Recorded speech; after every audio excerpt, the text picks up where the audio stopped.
सभी लोग हमारे YouTube चैनल सिस्टम नोवेल इन हिंदी को लाइक, सब्सक्राइब और शेयर करें। अध्याय 321 अकेला और एकाकी ईश्वर। लगभग 3 घंटे बाद फ्यूजन आखिरकार पूरा हो गया। झील में उठती लहरों को धीरे धीरे शांत होते देख चेन जुवान ने आखिरकार मुस्कुरा दिया। समलन की प्रक्रिया के दौरान क्यूइले कई बार लगभग इसे सहन नहीं कर पाया और चेन जुवान ने उसे 2 बार बचाने की कोशिश की, लेकिन क्यूइले ने खुद को संभाले रखा। Jade Spring Divine Brew Lake अपरिहार्य था। क्यूइले, जिसने झील में समलन पूरा कर लिया था, बहुत कमजोर हो गया और झील की सतह पर बिना हिले डुले तैरने लगा। चेन जुबान ने अपनी हथेली मोड़ी और क्यूइले लहरों के साथ बहते हुए किनारे की ओर बढ़ गई। क्यूइले को किनारे पर ले जाकर उसने हाथ बढ़ाकर उसका चेहरा छूकर उसकी जांच की और चेन जुबान की मुस्कान और गहरी हो गई। हालांकि उसने ज्यादा किताबें नहीं पढ़ी थीं, फिर भी इस बच्चे की ज्ञान प्राप्ति की क्षमता काफी गहरी थी। ये सम्मेलन बेहद सफल रहा। दानव दमन युद्ध शरीर अब पूरी तरह से क्यूइले का हो गया था। अत्यधिक शारीरिक शक्ति खर्च करने के कारण क्यूइले एक बार फिर सुस्ती की स्थिति में आ गया। इस दौरान चेन जुबान ने उसे जेड स्प्रिंग डिवाइन ब्रू के किनारे लेटने दिया, जबकि उसने खुद एक पोल लगाया और एक लाउंज कुर्सी पर एक तरफ लेटकर मछली पकड़ने लगा। आज धूप बहुत तेज थी, जिससे मौसम बहुत सुहावना हो गया। जब उसने अपनी पहली मछली पकड़ी तो वही जानी पहचानी आवाज फिर से सुनाई दी। डिंग। मिशन पूरा हुआ। अंतिम दिन के संग चेन जी ने सफलतापूर्वक बदला लिया और तियानहुआंग संप्रदाय का पुनर्निर्माण किया, जिससे मेजबान को साधना में वृद्धि और एक स्पिरिट जेड बांसुरी मिली। सिस्टम की आवाज के मंद पड़ते ही एक शक्तिशाली आध्यात्मिक ऊर्जा तुरंत उसके शरीर में प्रवेश कर गई और विस्फोट हो गया। गहरी सांस लेते हुए चेन जुबान ने अपने दांतियान को घुमाया और आध्यात्मिक ऊर्जा को पूरी तरह से अपने भीतर समाहित कर लिया। फिर चेन जुबान ने धीरे से मुस्कुराते हुए कहा, मानो वह इस इनाम से बहुत संतुष्ट हो।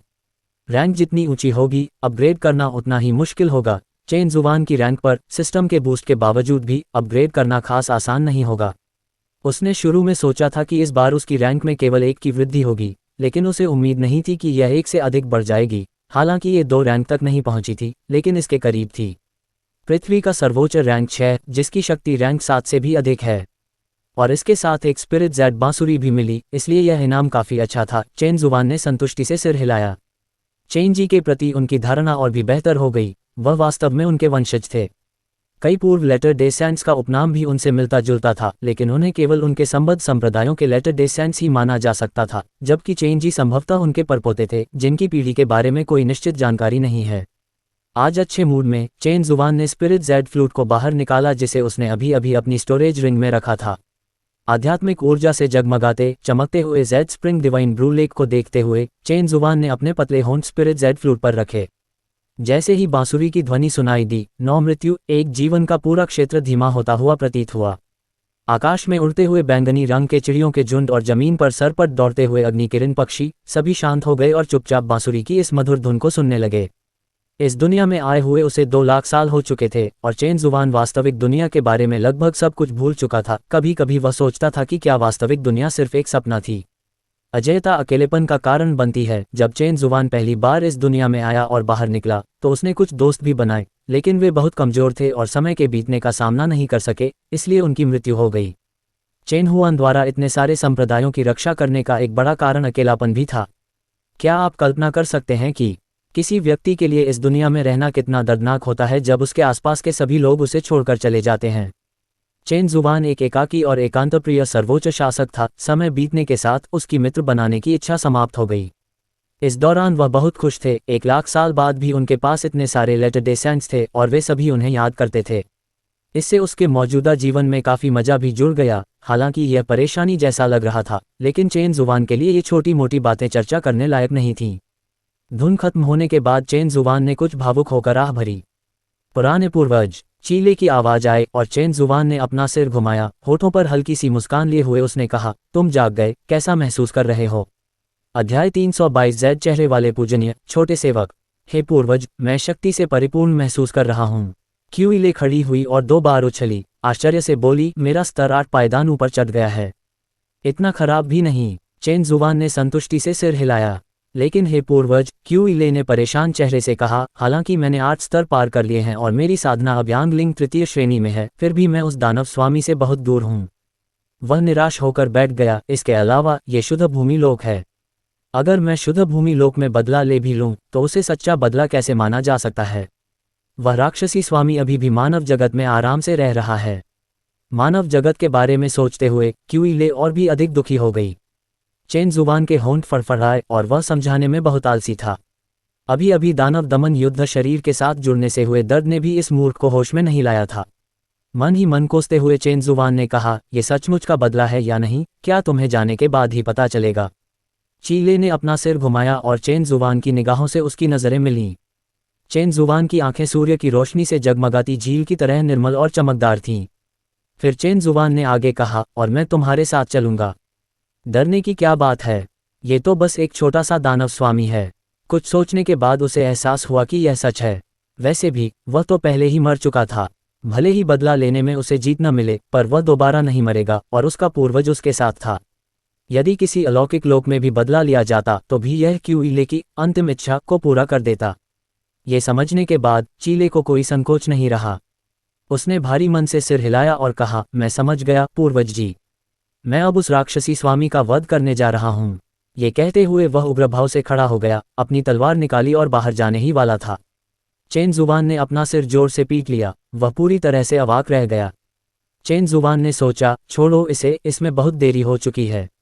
दानव लोक के मामलों को जल्द से जल्द निपटाना बेहतर है। जितनी जल्दी वे जाएंगे उतना ही कम नुकसान होगा और वेंग बायू को ज़्यादा इंतजार नहीं करना पड़ेगा। इंतजार, वेंग बायू। चेन जुबान ने अचानक चारों ओर देखा। खुद के अलावा, क्यूई ले और खूबसूरत पहाड़ों और पानी के अलावा उसे कोई और जीवित व्यक्ति नजर नहीं आया।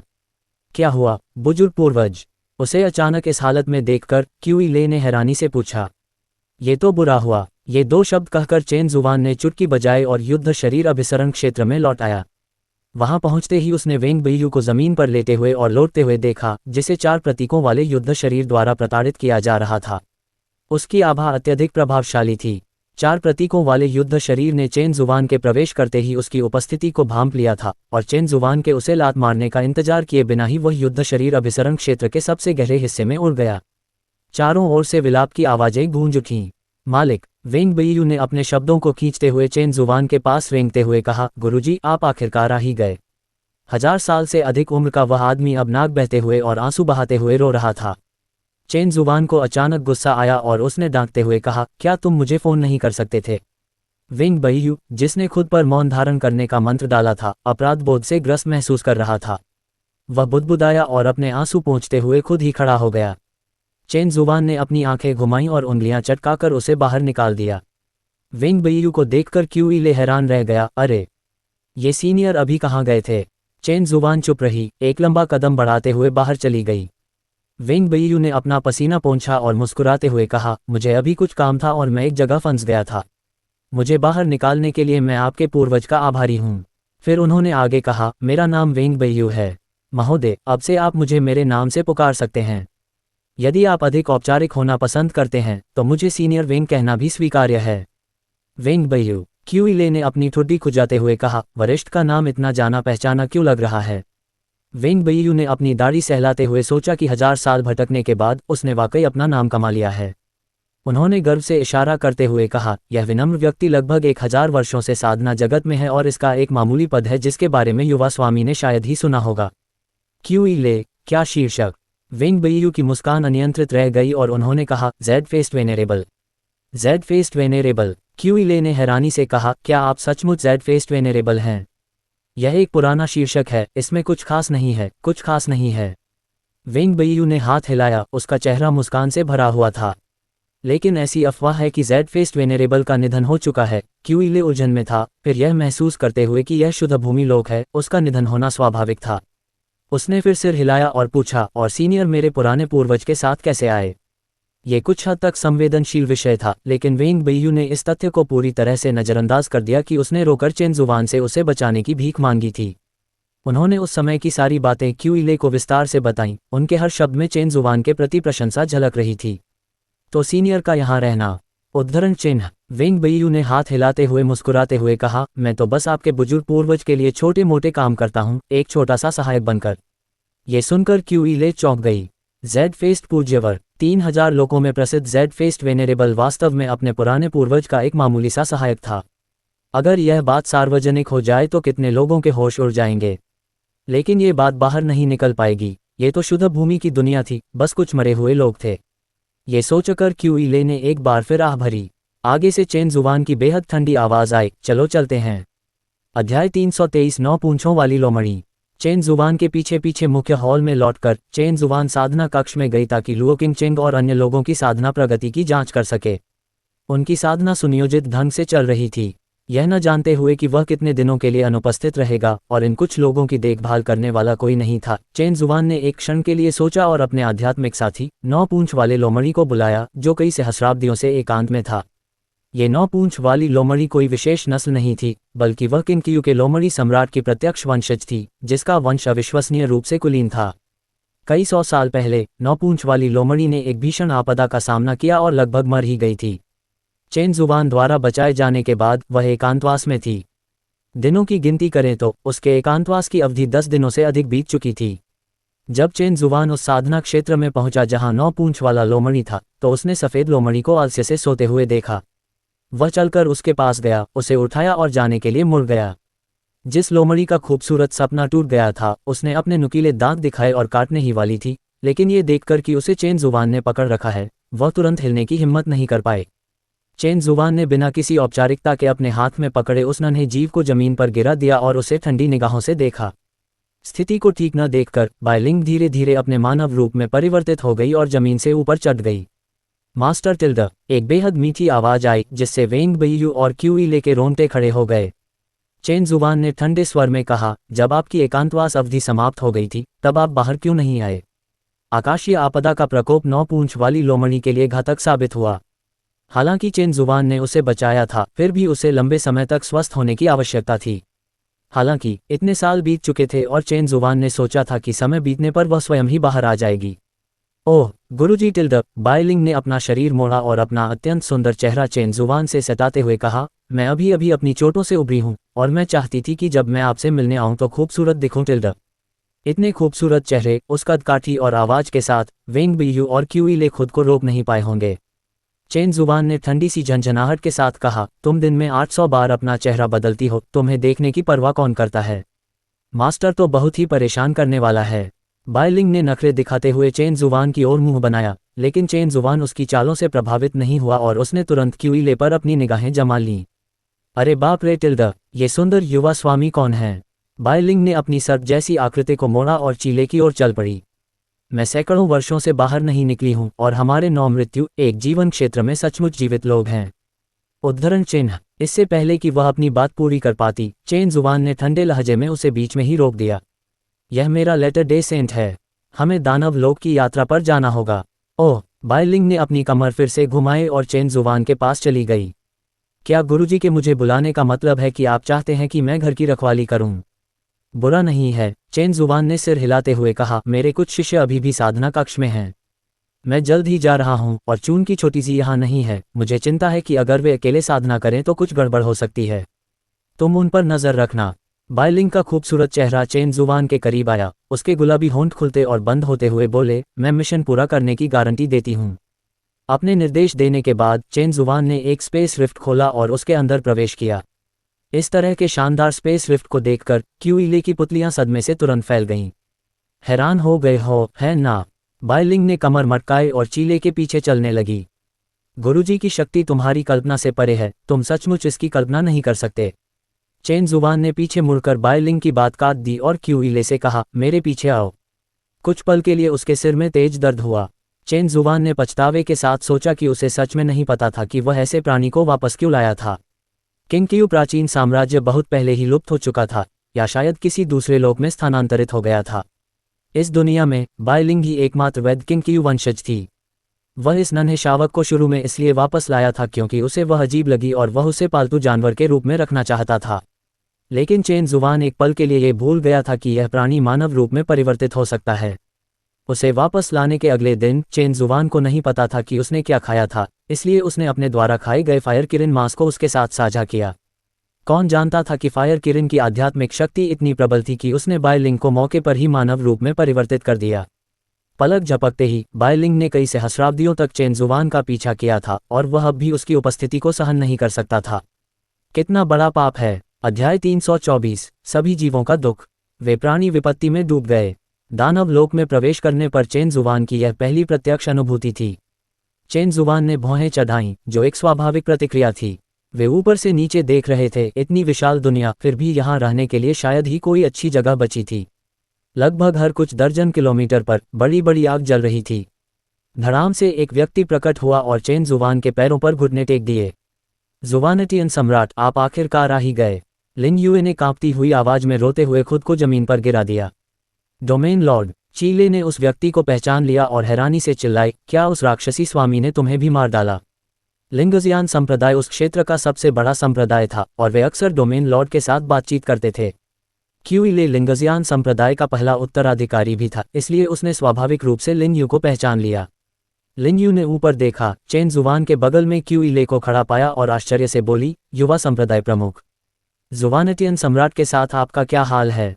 वह मेरा वंशज है, चेन जुवान ने कहा, मैं इस बार मुख्य रूप से उसका बदला लेने आया हूँ। इससे पहले कि लिन युए इस बात से और भी हैरान हो पाती कि क्यूइले शुवानटियन सम्राट का वंशज है, नीचे से एक जोरदार धमाका हुआ जिससे आकाश दहक उठा। टकराना, उनके ठीक नीचे एक विशाल काला गोला फट गया। अचानक ही उस समूह पर शॉक गैस का हमला हुआ। क्यूइले, लिन यू और वेंग बेयू उस भीषण शॉक गैस से पीछे की ओर फेंके जाने ही वाले थे। केवल चेन जुवान ही अप्रभावित रहा, उसके कपड़े केवल शॉक गैस के कारण जोर से सरसरा रहे थे। उसने हाथ के एक झटके से बाहर की ओर गिर रहे तीनों लोगों को वापस खींच लिया। चेन जुबान ने अपनी आंखें सिकोड़ लीं और जमीन की ओर देखने लगा, उससे एक खतरनाक आभा निकल रही थी।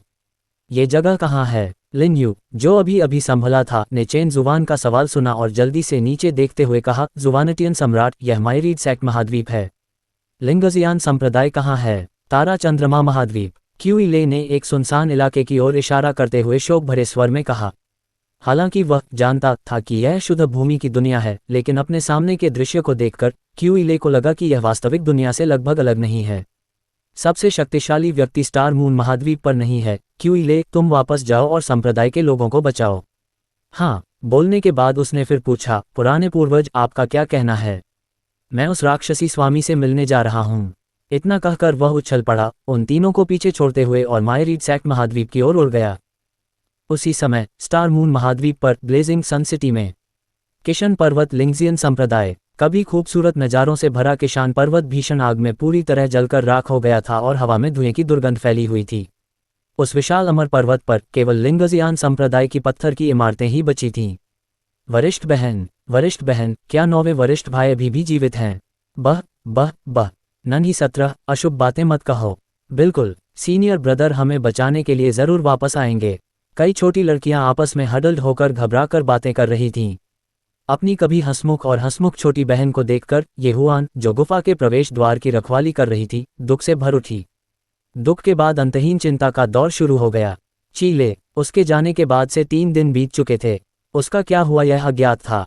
संप्रदाय के शिष्यों की रक्षा के लिए संप्रदाय के गुरु ने अपनी सारी आध्यात्मिक शक्ति को जला दिया और राक्षसी स्वामी के साथ ही नष्ट होने का इरादा किया, लेकिन शक्ति में 50% की वृद्धि होने के बावजूद भी वह उसका मुकाबला नहीं कर सके। अपनी मृत्यु से पहले संप्रदाय के गुरु ने क्यूइले के लिए एक वंशानुक्रम चिन्ह छोड़ा, जिसमें उन्हें 9 मृत्यु एक जीवन क्षेत्र में जाकर प्रथम पीढ़ी के पूर्वज को बचाव के लिए खोजने का निर्देश दिया गया था।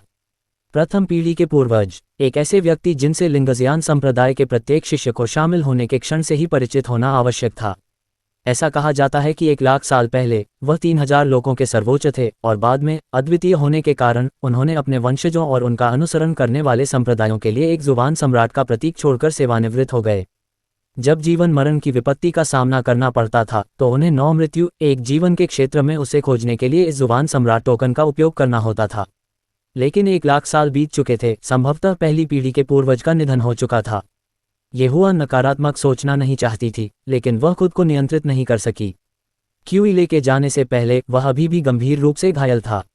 इतनी दूर जगह पर जाना तब भी मुश्किल था जब शरीर पर कोई चोट नहीं थी, अब तो और भी मुश्किल है। लिंगजियान संप्रदाय के दसियों हजार शिष्यों ने 2 दिन और 3 रातों तक दानव सेना के खिलाफ जमकर लड़ाई लड़ी और पलक झपकते ही 10,000 से भी कम बचे। अच्छी बात यह थी कि संप्रदाय प्रमुख की मृत्यु के बाद दानवों का स्वामी वहां से चला गया था और लिंगजियान संप्रदाय पर हमला करने के लिए केवल कुछ कमजोर दानव सेना के सैनिक ही बचे थे। येहुआन और अन्य लोगों द्वारा दानव सेना को नष्ट करने के बाद उन्हें चिंता होने लगी कि दानवों का स्वामी वापस लौट आएगा।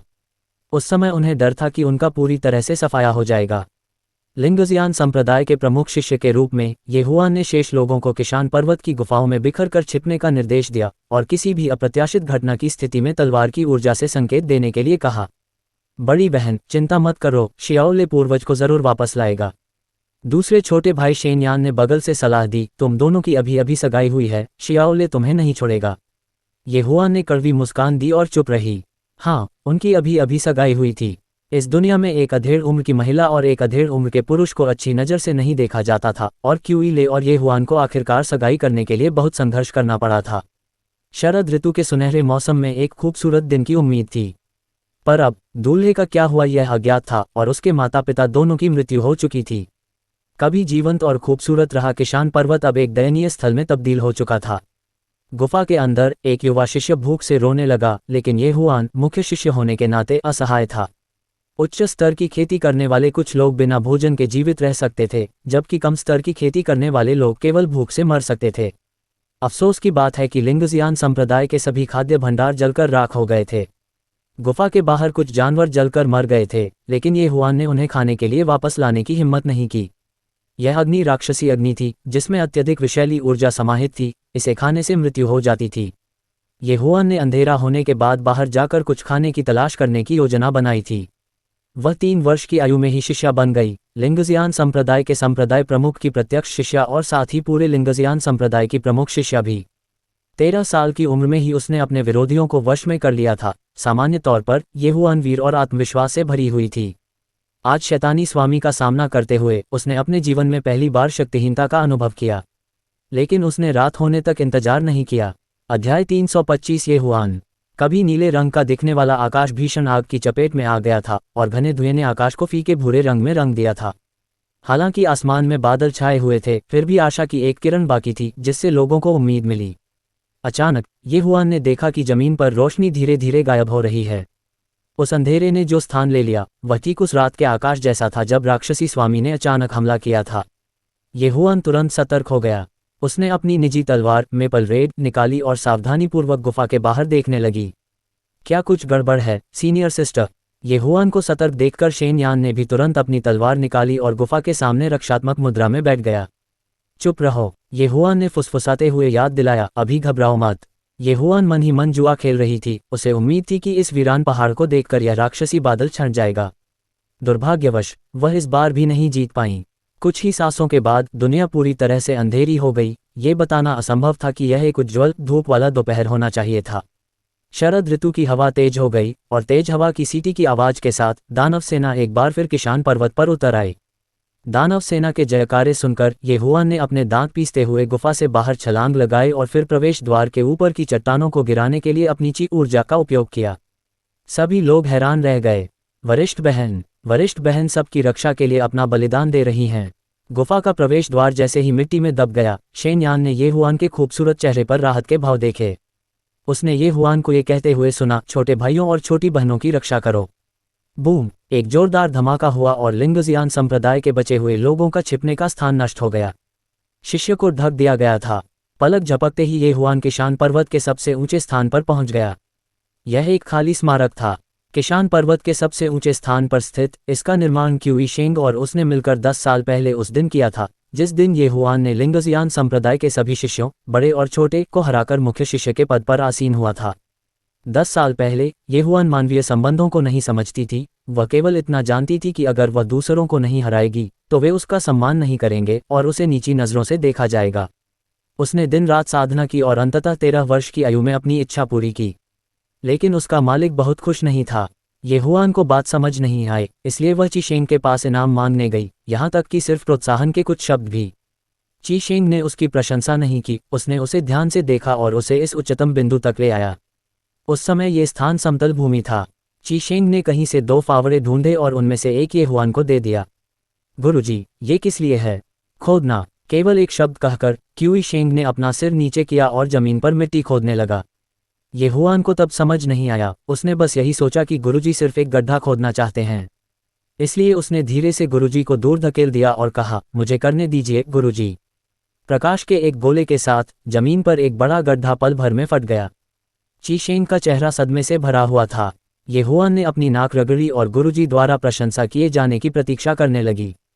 हालांकि क्यू ई शेंग ने अपना हाथ हिलाया और बड़ा गड्ढा तुरंत अपनी मूल स्थिति में लौट आया। गुरुजी, ये हुआन को समझ नहीं आया। ची शेंग ने फावड़ा पकड़ा और आह भरी, शाओ हुआन, गुरुजी ने तुम्हें ठीक से नहीं सिखाया। नहीं गुरुजी, ये हुआन ने हाथ हिलाकर इशारा किया कि ची शेंग गलत था। गुरुजी ने मुझे बहुत अच्छी तरह से सिखाया है। आज मैंने लिंगजियान संप्रदाय के सभी शिष्यों को पराजित किया है और मैं उनकी नज़रों में एक वास्तविक मुख्य शिष्य हूँ। नहीं, क्यू ई शेंग ने अपना सिर हिलाया। क्या हुआ गुरुजी, क्या आप अपने शिष्य के लिए खुश नहीं हैं? 13 साल की बच्ची के लिए एक वयस्क के दिल की बात समझना नामुमकिन था। नन्ही ये हुआन की आंखों में आंसू भरे हुए थे, लेकिन उसने उन्हें बहने नहीं दिया। गुरुजी तुम्हारे लिए बहुत प्रसन्न है शियाओ हुआन। ची शेंग ये हुआन को पहाड़ के किनारे एक बड़ी चट्टान पर बैठाने के लिए ले गया, जहां से किशान पर्वत का सुंदर और भव्य दृश्य दिखाई दे रहा था। ये हुआन ने अपना सिर घुमाकर रूठते हुए कहा, मुझे नहीं लगता कि गुरुजी बिल्कुल भी खुश हैं। अफसोस, गुरुजी प्रसन्न हैं, लेकिन सुख और दुख बराबर होते हैं, इसलिए सुख को व्यक्त नहीं किया जा सकता। वह भी पतझड़ का मौसम था। पहाड़ की चोटी पर मेपल के पत्ते धधकते लाल रंग के थे, ठीक वैसे ही जैसे उसका धड़कता हुआ दिल। शरद ऋतु की ठंडी हवा, जिसमें ओसमंथस की सुगंध समाई हुई थी, एक मेपल का पत्ता लेकर आई। ची शेंग ने हाथ बढ़ाकर मेपल का पत्ता उठाया, जो खून से सना हुआ सा लाल था, और उसे ये हुआन के सामने रख दिया। शाओ हुआन, गुरुजी इस बात से प्रसन्न है कि तुम इतनी कम उम्र में लिंगजियान संप्रदाय और यहाँ तक कि पूरे दानव लोक के सबसे शक्तिशाली शिष्य बन गए हो, लेकिन साथ ही गुरुजी दुखी भी हैं। दुखी इसलिए कि इतने वर्षों तक तुम्हें साधना के अनेक रहस्य सिखाने के बाद भी मैं तुम्हें लोगों के साथ अच्छा व्यवहार करना नहीं सिखा पाया। मेपल का पत्ता लेते हुए ये हुआन ने ऊपर देखा और कहा, मैं अपनी तलवार के साथ नाचता हूँ, मुझे दूसरों के साथ मेलजोल रखने की ज़रूरत नहीं है। नहीं, ची शेंग ने सिर हिलाते हुए कहा, यहीं पर मुझे दुख होता है। जब तक कोई व्यक्ति जीवित है, वह दूसरों के साथ बातचीत करने से बच नहीं सकता। मैं आपसे पूछता हूँ, अगर कोई छोटा भाई या छोटी बहन घायल हो जाए तो आप क्या करेंगे? ये हुआन रुक गई, हकलाने लगी, उसे समझ नहीं आ रहा था कि क्या जवाब दे। मैं, उद्धरण चिन्ह, हम, उनकी सारी चोटें इसलिए लगी हैं क्योंकि उन्होंने ठीक से अभ्यास नहीं किया, उनकी साधना पर्याप्त नहीं है। अगर वे काफ़ी मजबूत होते तो उन्हें चोट ही नहीं लगती। गलत, ची शेंग ने सिर हिलाते हुए कहा, शाओ हुआन, कोई व्यक्ति केवल साधना से ही नहीं बच सकता, उसे अपने छोटे भाई बहनों के साथ मिलजुल कर रहना सीखना होगा। ये हुआन ने हठपूर्वक कहा, मुझे बस उनसे उच्च स्तर की साधना करने की आवश्यकता है, मुझे उनके साथ मिलजोल रखने की कोई आवश्यकता नहीं है। तुम मुख्य शिष्य हो। ची शेंग के स्वर में कुछ अधिकार झलक रहा था और उसने गंभीरता से कहा, तुम्हारे पास केवल मुख्य शिष्य का पद ही नहीं है, न ही केवल एक शक्तिशाली व्यक्ति के पास होनी चाहिए ऐसी क्षमताएं हैं। उद्धरण चिन्ह, आप जो दायित्व निभा रहे हैं वह लिंगजियान संप्रदाय के हजारों अनुयायियों का मिशन भी है। शरद ऋतु की हल्की हवा ये हुआन के चेहरे पर बह रही थी। ये हुआन ने क्यू ई शेंग के हर शब्द को ध्यान से सुना। क्या आप जानते हैं कि महान गुरु बनने की शर्तें इतनी सख्त क्यों होती हैं? ये हुआन ने अपना सिर हिलाया। क्योंकि महान गुरु को न केवल अनेक कनिष्ठ भाइयों और कनिष्ठ बहनों के लिए एक उदाहरण स्थापित करना चाहिए, बल्कि संकट के समय में उनकी रक्षा भी करनी चाहिए। यदि आप संपूर्ण संप्रदाय की महान गुरु होने के नाते वरिष्ठ बहन अपने कनिष्ठ भाइयों और कनिष्ठ बहनों की रक्षा भी नहीं कर सकती, तो आपको महान गुरु कैसे माना जा सकता है? दूसरे शिष्यों को हराना व्यर्थ है। आपको उन लोगों को हराना होगा जो आपके साथी शिष्यों को परेशान करते हैं, यही सच्ची शक्ति है। ची शेंग की बातें सुनते हुए मानो वह समझ तो रहा हो लेकिन पूरी तरह नहीं, ये हुआन के हाथ में मेपल का पत्ता अनजाने में कस गया। ये हुआन के सिर पर हाथ फेरते हुए क्यू ई शेंग ने फिर पूछा, शाओ हुआन, अगर कोई छोटा भाई या छोटी बहन घायल हो जाए तो तुम क्या करोगे? ये हुआन ने मेपल के पत्ते को पकड़ते हुए कहा, छोटे भाई या छोटी बहन को परेशान करने वाले व्यक्ति को मार डालो। अध्याय 326 वरिष्ठ बहन। ची शेंग मुस्कुराई, ये हुआन के सिर पर थपथपाया और बोली, तुम्हें लोगों को मारना जरूरी नहीं है। तुम्हें बस इतना याद रखना है कि बड़ी बहन होने के नाते तुम्हें अपने छोटे भाई और छोटी बहन की रक्षा करनी चाहिए। लिंगजियान संप्रदाय के प्रमुख शिष्य के रूप में रक्षा करना आपका मिशन है। ची शेंग ने ये हुआन को अपने साथी शिष्यों के साथ मिलजुल कर रहने का तरीका सिखाने के लिए पवित्र मिशन शब्द का प्रयोग किया। जब वह छोटी थी तभी उसके माता पिता का निधन हो गया था और उसके दादा ने यह महसूस करते हुए कि ये हुआन में आम लोगों की तुलना में अधिक मजबूत आध्यात्मिक चेतना है, 3 साल की ये हुआन को लिंगजियान संप्रदाय में एक शिष्य बनने के लिए भेज दिया। की शेंग, जिसने कभी शिष्य न बनाने की शपथ ली थी, ने उस दिन मुख्य हॉल में चमकीली आंखों वाली लड़की को देखा और तुरंत अपनी शपथ तोड़ते हुए अपनी उंगली में सुई चुभाए और खून टपकने दिया।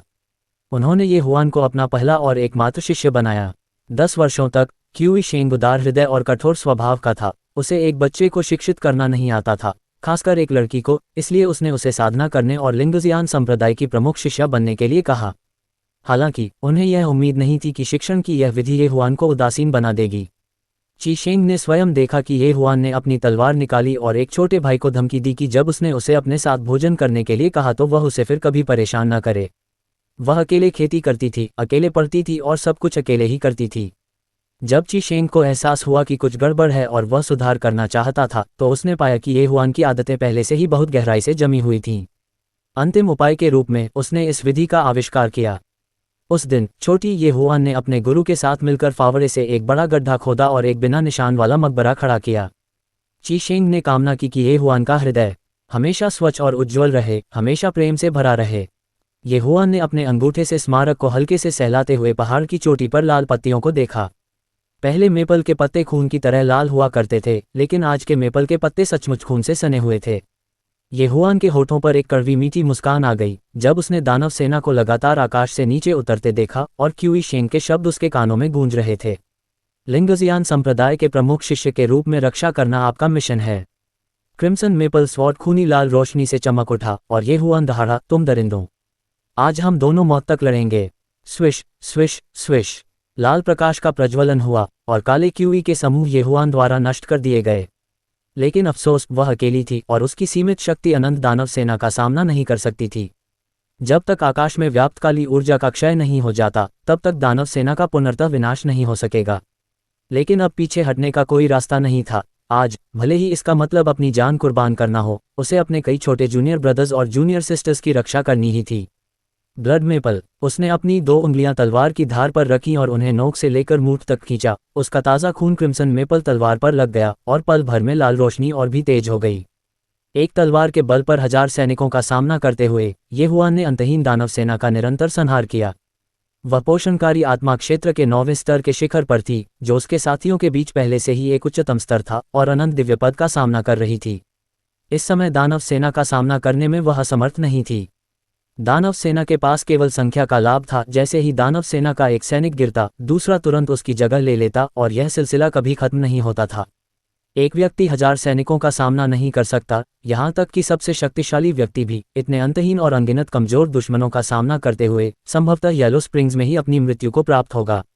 दानव जाति मनुष्यों से कुछ अलग है। उनकी साधना आमतौर पर जन्म से ही निर्धारित होती है और बहुत कम दानव बीज उच्च साधना के साथ पैदा होते हैं। इसलिए ये हुआन को अकेले ही दानव सेना की इस लहर का सामना करने का पूरा भरोसा था, लेकिन उसे मन ही मन डर था कि कहीं दानव लोक का कोई उच्च पदस्थ अधिकारी अचानक प्रकट न हो जाए। दानव लोक में उच्च पदस्थ अधिकारी बनना लिंगजियान संप्रदाय के प्रमुख शिष्य बनने से भी अधिक कठिन है और दानव जाति को प्राकृतिक रूप से भी कई लाभ प्राप्त हैं। यदि इस समय दानव जाति का कोई उच्च पदस्थ अधिकारी अचानक प्रकट हो जाए, तो ये हुआन जैसी साधना वाला व्यक्ति भी शायद उनकी नज़रों में एक छोटी चींटी के समान ही होगा। काली ऊर्जा की लहरें लगातार टकराती रहीं और ये हुआन पहले से ही कुछ थका हुआ महसूस कर रहा था। उसने एक ही तलवार से दानव सेना के एक बड़े हिस्से को काट डाला, लेकिन जैसे ही एक हिस्सा काटा गया, दानव सेना के और भी हिस्से प्रकट हो गए और यह सिलसिला चलता रहा, यहाँ तक कि एक दिव्य प्राणी भी इसका सामना नहीं कर सका। जैसे ही वह एक शक्तिशाली प्रहार करने वाली थी, तभी धड़ाम तेज हवा का एक झोंका आया और जमीन से गिरे हुए पत्तों और टूटी हुई शाखाओं को उड़ा ले गया। एक छोटी सी शाखा ऊपर उठी और ये हुआन के चेहरे पर जोर से रगड़ गई, जिससे उसकी कोमल त्वचा पर तुरंत खून का निशान पड़ गया। ये हुआन ने अचानक ऊपर देखा तो उसे आकाश में काली ऊर्जा क्यूई और भी घनी होती हुई और अधिक हिंसक रूप से गतिमान दिखाई दी। आकाश से अचानक काले रंग की ऊर्जा का एक गोला नीचे गिरा। ये हुआन ने लाल मेपल की तलवार से उसे रोका और वह काला गोला पल भर में 2 हिस्सों में बंट गया। जैसे ही ये हुआन ने सोचा कि उसने कालेची के इस गोले से निपट लिया है और लगातार हमला कर रही दूसरी दानव सेना से लड़ने के लिए मुड़ी, कालेची के दोनों हिस्से तुरंत फिर से सक्रिय हो गए और ये हुआन की ओर बढ़ गए। एक ही बार में ये हुआन को आंतरिक चोटें आईं। उसे ऐसा महसूस हुआ जैसे उसके आंतरिक अंग चकनाचूर हो गए हों। 2 बार के साथ ये हुआन ने गुस्से में मुंह भरकर ताज़ा खून थूका और जमीन पर घुटने टेक दिए। बड़ी मुश्किल से उसने अपने आप को लाल मेपल की तलवार के सहारे संभाला। ये हुआन ने खुद को गिरने से बचाने के लिए संघर्ष किया। दानव सेना का आक्रमण उसके चारों ओर जारी रहा। कालेची के गोले एक के बाद एक ये हुआन पर हमला कर रहे थे, लेकिन वह प्रतिरोध करने में असमर्थ थी। ये हुआन ने गुस्से में एक और बूंद ताज़ा खून थूक दिया और देखा कि आकाश में मौजूद सबसे भारी काली ऊर्जा फिर से नीचे की ओर हमला कर रही है, लेकिन ये हुआन अब प्रतिरोध करने में असमर्थ था। उसने क्रिम्सन मेपल स्वॉर्ड का सहारा लेकर खुद को संभाला, खड़े होने के लिए संघर्ष किया। उसका शरीर लगातार डगमगा रहा था, लेकिन वह खड़ी रही। गुरु ने कहा था कि यदि किसी को एक दिन युद्ध में मरना पड़े तो उसे खड़े खड़े मरना चाहिए। दुर्भाग्य से वह छोटा भाई जिसने उसके जीवन में रोशनी लाई थी, वह जो खुशी से उछल कूद करता था और उससे शादी करना चाहता था, इस जन्म में भी उससे शादी नहीं कर पाया था। उसका जीवन सार्थक रहा। न केवल उनके पास एक ऐसा गुरु था जो उनसे प्यार करता था, बल्कि उनके पास एक छोटा भाई भी था जो उनसे दिल से प्यार करता था, और पहाड़ पर अनगिनत छोटे भाई और छोटी बहनें थीं जो उनका बहुत सम्मान करती थीं। अपनी बाहें फैलाकर और आंखें बंद करके ये हुआन ने मृत्यु को गले लगाने की तैयारी की। शायद गुरु और छोटा भाई किसी दूसरी दुनिया में उसका इंतजार कर रहे थे। बूम! एक जोरदार धमाके के साथ ये हुआन को पहाड़ में दरार पड़ने का एहसास हुआ। ये हुआन को चारों दिशाओं से आवाजें आती हुई महसूस हुईं। वरिष्ठ बहन। अध्याय 327 दानव सेना। असंख्य परिचित आवाजें सुनाई दी और ये हुआन ने अपनी आंखें खोलने के लिए संघर्ष किया। जैसे ही वह हवा में गिरने ही वाली थी, तभी दूर से कोई उड़कर आया और ये हुआन को गर्मजोशी से गले लगा लिया गया। वरिष्ठ बहन। क्यूई ले ने चोटों से लथपथ ये हुआन को देखा और दर्द भरे दिल से उसे पुकारा। तुम! ये हुआन का हाथ कांप रहा था। उसने संघर्ष करते हुए अपना हाथ उठाकर चीले के चेहरे को छूने की कोशिश की। तुम अभी भी जीवित हो। उद्धरण चिन्ह। उसकी आंखों के कोनों से 2 क्रिस्टल जैसे आंसू गिरे जो खून से सने उसके गाल पर बहते हुए लाल हो गए। यह इतना वास्तविक था कि क्यूई ले को अब यह पता नहीं चल पा रहा था कि वह सचमुच मर गया है या नहीं। लेकिन वह अपनी प्रिय बड़ी बहन को दुखी कैसे कर सकता था। ये हुआन का हाथ पकड़कर उसने उदास स्वर में कहा, मैं अभी भी जीवित हूँ। मैं तुम सबको बचाने के लिए वापस आया हूँ। मैं तुमसे शादी करने के लिए वापस आया हूँ। एक एक करके गुफाएं खुलती गईं और लिंगजियान संप्रदाय के शिष्य अंदर से बाहर निकल आए। लिंगजियान संप्रदाय के शिष्य कभी भी अपमानित होकर नहीं जिएंगे। हम वरिष्ठ बहन के साथ युद्ध में मरने को तैयार हैं। जैसे ही शिष्य गुफाओं से बाहर निकले, किसी ने यह आवाज लगाई, जिसके बाद अनगिनत परिचित आवाजें एक के बाद एक गूंजने लगीं। लिंगजियान संप्रदाय के शिष्य कभी भी अपमानित होकर नहीं जिएंगे। हम वरिष्ठ बहन के साथ युद्ध में मरने को तैयार हैं। ये हुआन ने बड़ी मुश्किल से मुस्कुराने की कोशिश की, फिर वह खुद को संभाल नहीं पाए और बेहोश हो गई। ये हुआन के केवल बेहोश होने की पुष्टि होने पर क्यूई ले उसे एक गुप्त गुफा में ले गई। 9वें वरिष्ठ भाई और वरिष्ठ बहन मेरी देखरेख में हैं। तुम जाओ और दुश्मन का सफाया करो। कुछ क्षण पहले रो रहा छोटा 17 अब अपनी कमजोरी को त्याग कर दृढ़ निश्चय भरी निगाहों से क्यूई ले की ओर देखते हुए बोलने लगा। ये हुआन को एक औषधि की गोली खिलाने के बाद क्यूई ले ने 17 को सिर हिलाकर अभिवादन किया, अपनी प्रेमिका को गहरी निगाहों से देखा। उसकी आंखों में भयंकर क्रोध भरा हुआ था। उसने अपनी तलवार फॉलिंग स्नो प्रकट की और एक गुआंगियांग बाहर की ओर उड़ गई। बाहर युद्ध की स्थिति आशाजनक नहीं थी, वास्तव में ये काफी भयावह थी। इस प्रणाली की दानव सेना की संख्या अनंत थी। जब तक दानव स्वामी की मृत्यु नहीं हो जाती, तब तक उनका पुनर्तः विनाश नहीं होगा। दानव सेना को पूरी तरह से नष्ट करने के लिए दानव स्वामी शियाओ युआन को मारना आवश्यक है। हालांकि उस प्राचीन पूर्वज ने अभी अभी कहा कि राक्षसी स्वामी यहाँ नहीं था। चीले लगातार काली ची ऊर्जा को काट रहा था और बहुत बेचैन महसूस कर रहा था। पूर्वज यहाँ नहीं थे। अगर दानव लोक का कोई महान सेनापति अचानक आ जाए तो भले ही उसकी साधना में काफी सुधार हो गया हो, दानव लोक के उस महान सेनापति के सामने वह एक छोटे चूहे से ज्यादा कुछ नहीं होगा जिसे खा लिया जाएगा। तथ्य ये साबित करते हैं कि कुछ बातें सचमुच कही या सोची भी नहीं जा सकती। जैसे ही उसने सोचना समाप्त किया, उसे आकाश में काले रंग की ऊर्जा के गुच्छों का प्रवाह महसूस हुआ। आकाश के ऊपर अचानक एक विशाल बेलनाकार काली ऊर्जा नीचे उतरी। आसपास के सभी छोटे छोटे शैतानी ऊर्जा के समूह गायब हो गए और सभी ने आकाश की ओर देखा। उन्होंने एक काली बिजली की चमक को एक तेज आवाज के साथ नीचे गिरते देखा और सिलेंडर से 2 या 3 गुना बड़ा काले क्यूई का एक समूह काले क्यूई के केंद्र से नीचे गिर गया। बूम! ये किशान पर्वत पर उतरा। गिरती हुई काली ऊर्जा के प्रभाव से सभी लोग स्तब्ध रह गए। कम साधना क्षमता वाले कुछ लोग तो कई मीटर दूर तक धकेल दिए गए। क्या ये शैतानी स्वामी है? सब खत्म हो गया, अब हम क्या करें? शैतानी स्वामी फिर से आ गया है, हम सब मरने वाले हैं। इतने अशुभ मत बनो। क्या 9वें वरिष्ठ भाई वापस नहीं आए? वे हमें बचाने का कोई न कोई रास्ता जरूर निकालेंगे। बिल्कुल सही, निराशाजनक बातें मत कहो। वैसे भी हजारों वरिष्ठ भाइयों के साथ मरने में क्या बुराई है? ... उनकी आपस में हो रही बातचीत को सुनकर क्यूई ले को बेचैनी महसूस हुई। उसे यह आभास हो गया था कि यह राक्षसी स्वामी नहीं था। राक्षसी स्वामी की ची इससे सैकड़ों गुना अधिक शक्तिशाली थी, शायद उससे भी अधिक। हालांकि क्यूई ले को अब भी इस बात का भरोसा नहीं था कि वह उसे हरा सकता है। पूर्वज कहाँ चले गए? उसके कंधों पर एक भार आ पड़ा और क्यूई ले पीछे मुड़ा। विंग बेयू और लिन युए उसके पीछे खड़ी थीं, उसे पता ही नहीं चला कि वे कब आ गईं। युवा स्वामी, चिंता करने की कोई जरूरत नहीं है। ये बूढ़ा आदमी आपकी मदद करेगा। सीनियर, लिन यू, आप मेरे पीछे पीछे यहाँ कब से आ गए? लिन यू ने दूसरी तरफ देखा। स्वाभाविक रूप से उसने उसे यह नहीं बताया कि ऐसा इसलिए हुआ क्योंकि चेन जुवान का पीछा करने के लिए उसे डांट पड़ी थी और फिर वह यहाँ आया था। लेकिन वेंग बइयू के चेहरे पर घबराहट का कोई भाव नहीं था। उन्होंने आत्मविश्वास से मुस्कुराते हुए कहा, भले ही युवा स्वामी और यह बूढ़ा मिलकर काम करें, हम इस राक्षसी बीज का मुकाबला नहीं कर सकते। मुझे विश्वास है कि गुरुजी समय पर पहुंच जाएंगे। कितना जीवंत है टिल्डा। एक मधुर कोमल महिला की आवाज़ सुनाई दी और सभी ने आवाज़ के स्रोत की ओर देखा। उन्होंने काली ऊर्जा को गायब होते देखा, जिससे खून जैसे लाल कपड़े पहने एक महिला वहां मोहक ढंग से खड़ी दिखाई दी। अध्याय 328 चुड़ैल। एक औरत। सभी लोग हैरान रह गए। दानव जाति के सदस्यों का आमतौर पर कोई लिंग नहीं होता। वे एक निश्चित स्तर तक साधना करने के बाद ही मानव रूप में परिवर्तित हो सकते हैं, लेकिन वे अपना लिंग नहीं चुन सकते। दानव लोक के पहले राक्षसी स्वामी को यह बात नापसंद थी कि महिलाएं पर्याप्त मजबूत नहीं थीं और आसानी से घायल हो जाती थीं, इसलिए उसने एक मंत्र का प्रयोग करके पुरुष के प्राथमिक लिंग के साथ मानव रूप में रूपांतरित हो गया। वैसे दानव जाति मनुष्यों की तरह प्रजनन नहीं करती है। ऐतिहासिक रूप से दानव जाति में महिलाओं की संख्या उंगलियों पर गिनी जा सकती थी, और पहले दानव स्वामी के जादू के कारण दानव लोक में जन्मी महिलाओं में स्वाभाविक रूप से 1000 वर्षों का जादू निहित होता था। इसके अलावा इतने वर्षों तक दानव लोक में किसी महिला के जन्म की कोई खबर नहीं आई थी। दानव लोक में जन्मी अंतिम महिला रोंगशुई हजारों साल पहले पैदा हुई थी, और रोंगशुई भावनात्मक पीड़ा के कारण आत्महत्या करके अधिक समय तक जीवित नहीं रही। अब अचानक दानव लोक की ऐसी स्त्री उनके सामने खड़ी हो गई, यहाँ तक कि वेंग बेयू भी थोड़ा चौंक गया। कल मेरे भाई ने मुझे आने और देखने के लिए कहा था और मैंने ज्यादा ध्यान नहीं दिया, ये सोचकर कि तुम सब मर चुके हो, नाइट लाइट ने मुस्कुराते हुए कहा। उसके लाल होंठ हल्के से मुड़े हुए थे। मैं आज टहलने आई थी और मुझे उम्मीद नहीं थी कि अभी भी कुछ लोग बचे हैं। आज ये राजकुमारी खुश है, इसलिए तुम सब एक साथ मर जाओ।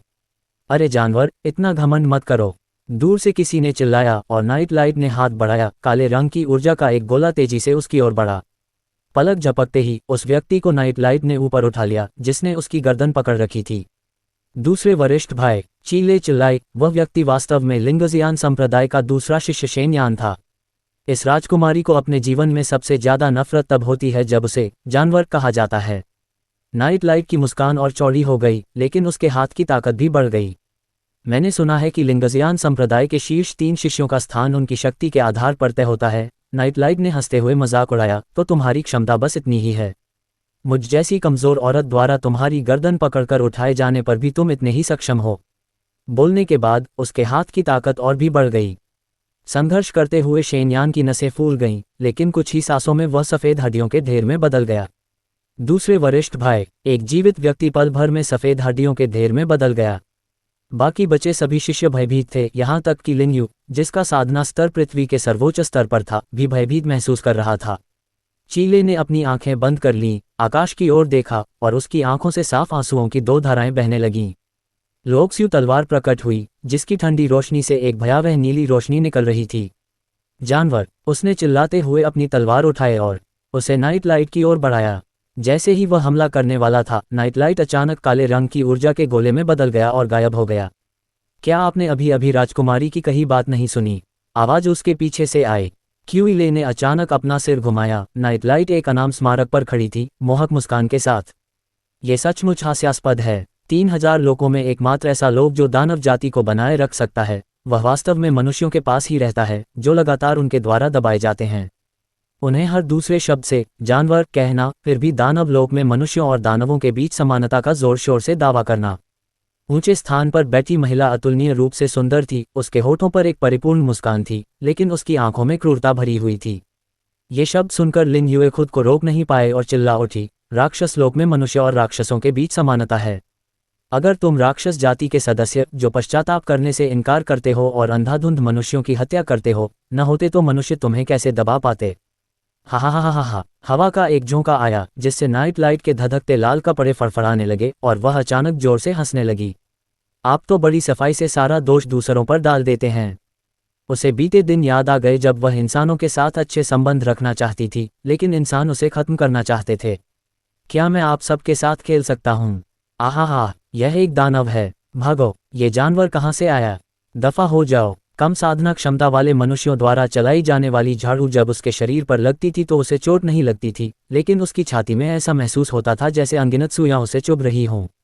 उसके होठों से मुस्कान गायब हो गई और नाइट लाइट के ठंडे चेहरे पर आखिरकार दानव जाति के सदस्य होने का कुछ आभास दिखाई दिया। और शब्द व्यर्थ हैं, तुम मनुष्य कभी पश्चाताप नहीं करोगे।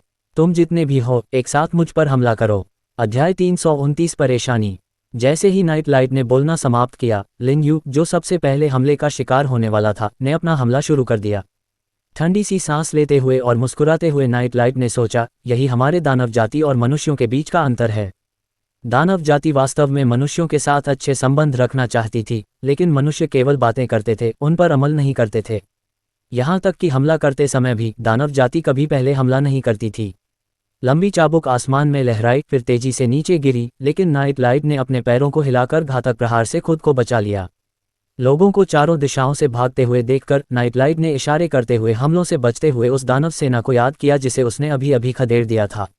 वह बहुत शक्तिशाली थी, लेकिन हजारों सैनिकों का अकेले सामना करने पर सबसे शक्तिशाली दुश्मन भी थक जाएगा। थकान से कमजोरियां उजागर हो जाती हैं। वह शियाओ युआन नहीं थी और उसमें अकेले हजारों सैनिकों का सामना करने का आत्मविश्वास नहीं था, खासकर तब जब उसके सामने पृथ्वी के सर्वोच्च तृतीय श्रेणी के एक व्यक्ति मौजूद हों। जैसे ही दानव सेना आगे बढ़ी, नाइट लाइट ने अकेले ही क्यूई ले, वेंग बेयू और लिन युए का सामना किया। तीनों ने एक दूसरे की ओर देखा और नाइट लाइट को घेर लिया। नाइट लाइट ने ठंडी सांस ली और मुस्कुराते हुए अपने हाथों को दो काले गोलों में बदल दिया। चीले को लगा कि वह हमला करने वाली है, लेकिन आश्चर्य की बात यह थी कि नाइट लाइट के घायल होते ही वे काले गोले फट गए। बूम! तीनों पर अचानक ही ऊर्जा का एक तीव्र प्रवाह उमड़ पड़ा और उस प्रवाह के बाद घने काले सुई जैसे धागे लगातार उन पर हमला करते रहे। ये सुइयां जहरीली हैं। वेंग बेयू ने चिल्लाते हुए अपनी लंबे समय से अप्रयुक्त बहुमूल्य तलवार वेंटियन को बाहर निकाला। तीनों ने तुरंत आक्रमण से बचाव की मुद्रा में बदलाव किया और नाइट लाइट की गतिविधियों पर नजर रखते हुए काली सुइयों के भयंकर हमले से बचते रहे। लेकिन वे नाइट लाइट के विचारों का अनुमान कैसे लगा सकते थे? उसके लाल होंठ मुड़े और वह काले रंग की ऊर्जा के एक धुंधले झोंके में बदल गई और तीनों की नजरों से ओझल हो गई। ये चीख लिन युए की ओर से आई थी। नाइट लाइट को लिन यू के पीछे कसकर दबाया गया था और लिन यू के पेट के आर पार गर्म खून से सना एक हाथ घुस गया था। छी! लिन यू ने ताज़ा खून से भरा एक घूंट थूका। दर्द से उसका चेहरा विकृत हो गया था। वह महज एक अधीनस्थ था, यहाँ तक कि कोई दानव स्वामी भी नहीं था, फिर भी उसने पृथ्वी के सर्वोच्च तृतीय श्रेणी के सदस्य लिन यू को इतनी गंभीर चोट पहुंचाई। राज्य स्वामी! क्यूई ले शोक से व्याकुल होकर चिल्लाए। दूसरी ओर नाइट लाइट ने अपना हाथ बाहर निकाला और लिन यू के खून से सने उस हाथ को अपने होठों तक लाकर हल्के से चाटा। हजारों वर्षों का एक बूढ़ा आदमी, उसके खून का स्वाद अब ताज़ा नहीं रह गया है। बोलने के बाद उसने हल्के से थूका, फिर क्यूई ले की ओर देखकर मुस्कुराए और बोली, मुझे लगता है तुम काफ़ी जवान हो। अगर तुम स्वेच्छा से आओगे तो मैं तुम्हें नुकसान नहीं पहुंचाऊंगी। जानवर! चीले ने दांत पीसते हुए, हाथों को भींचते हुए, लोक्स्यू तलवार उसके सामने हवा में तैरने लगी। 10,000 तलवारें! इसके साथ ही लोक्स्यू तलवार ने तुरंत क्लोन बना दिए, जो हवा में क्षैतिज रूप से खड़े थे और उनके सिरे नाइट लाइट की ओर इशारा कर रहे थे। दिल को भेदने वाला! Whoosh whoosh whoosh! लोक्स्यू तलवारों ने एक के बाद एक नाइट लाइट पर हमला किया। नाइट लाइट ने बस अपनी आस्तीन हिलाई और 10,000 लोक्स्यू तलवारें झुक गईं। तलवारों के गिरने की खड़खड़ाहट के साथ नाइट लाइट मुस्कुराया, तुम मेरे खिलाफ इतनी घटिया चाल चलोगे? फिर उसकी आंखें काली पड़ गईं और उसके चेहरे पर हत्या का भाव प्रकट हो गया। असंख्य संप्रदाय महाद्वीप। चेन जुबान एक खुले स्थान पर उतरा, जो अभी अभी हुए भीषण विस्फोट से बने एक बड़े गड्ढे के बगल में था। गड्ढे के किनारे पर अभी भी कुछ अतृप्त शैतानी ऊर्जा मौजूद थी। किसी व्यक्ति से टकराने पर यह शैतानी ऊर्जा लगातार चेन जुबान को प्रभावित करती रही और उसके शरीर में प्रवेश करने का प्रयास करती रही। चेन जुबान की तलवार जैसी भौहें थोड़ी सिकुड़ गईं और उसके शरीर के भीतर की आध्यात्मिक ऊर्जा प्रवाहित हुई, जिससे सभी शैतानी ऊर्जा दूर हो गई। उसने चारों ओर देखा और जो कुछ उसने देखा उससे वह चौंक गया। इस क्षेत्र में जमीन से लगातार ऊपर की ओर शैतानी ऊर्जा निकल रही थी।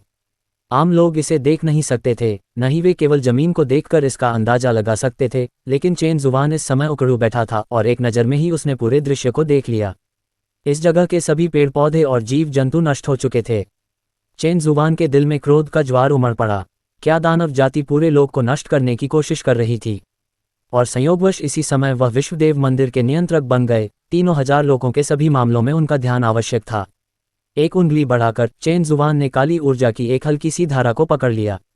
अपनी हथेली में एक गोले के आकार में सिमट चुकी काली ऊर्जा को देखकर चेन जुबान का दिल बैठ गया। इस कालीची में जीवन था। उसने शुरू में सोचा था कि ये दानव जाति द्वारा छोड़े गए निशान हैं या विस्फोट से बचा हुआ धुआं है, लेकिन उसने कभी उम्मीद नहीं की थी कि इसमें जीवन होगा।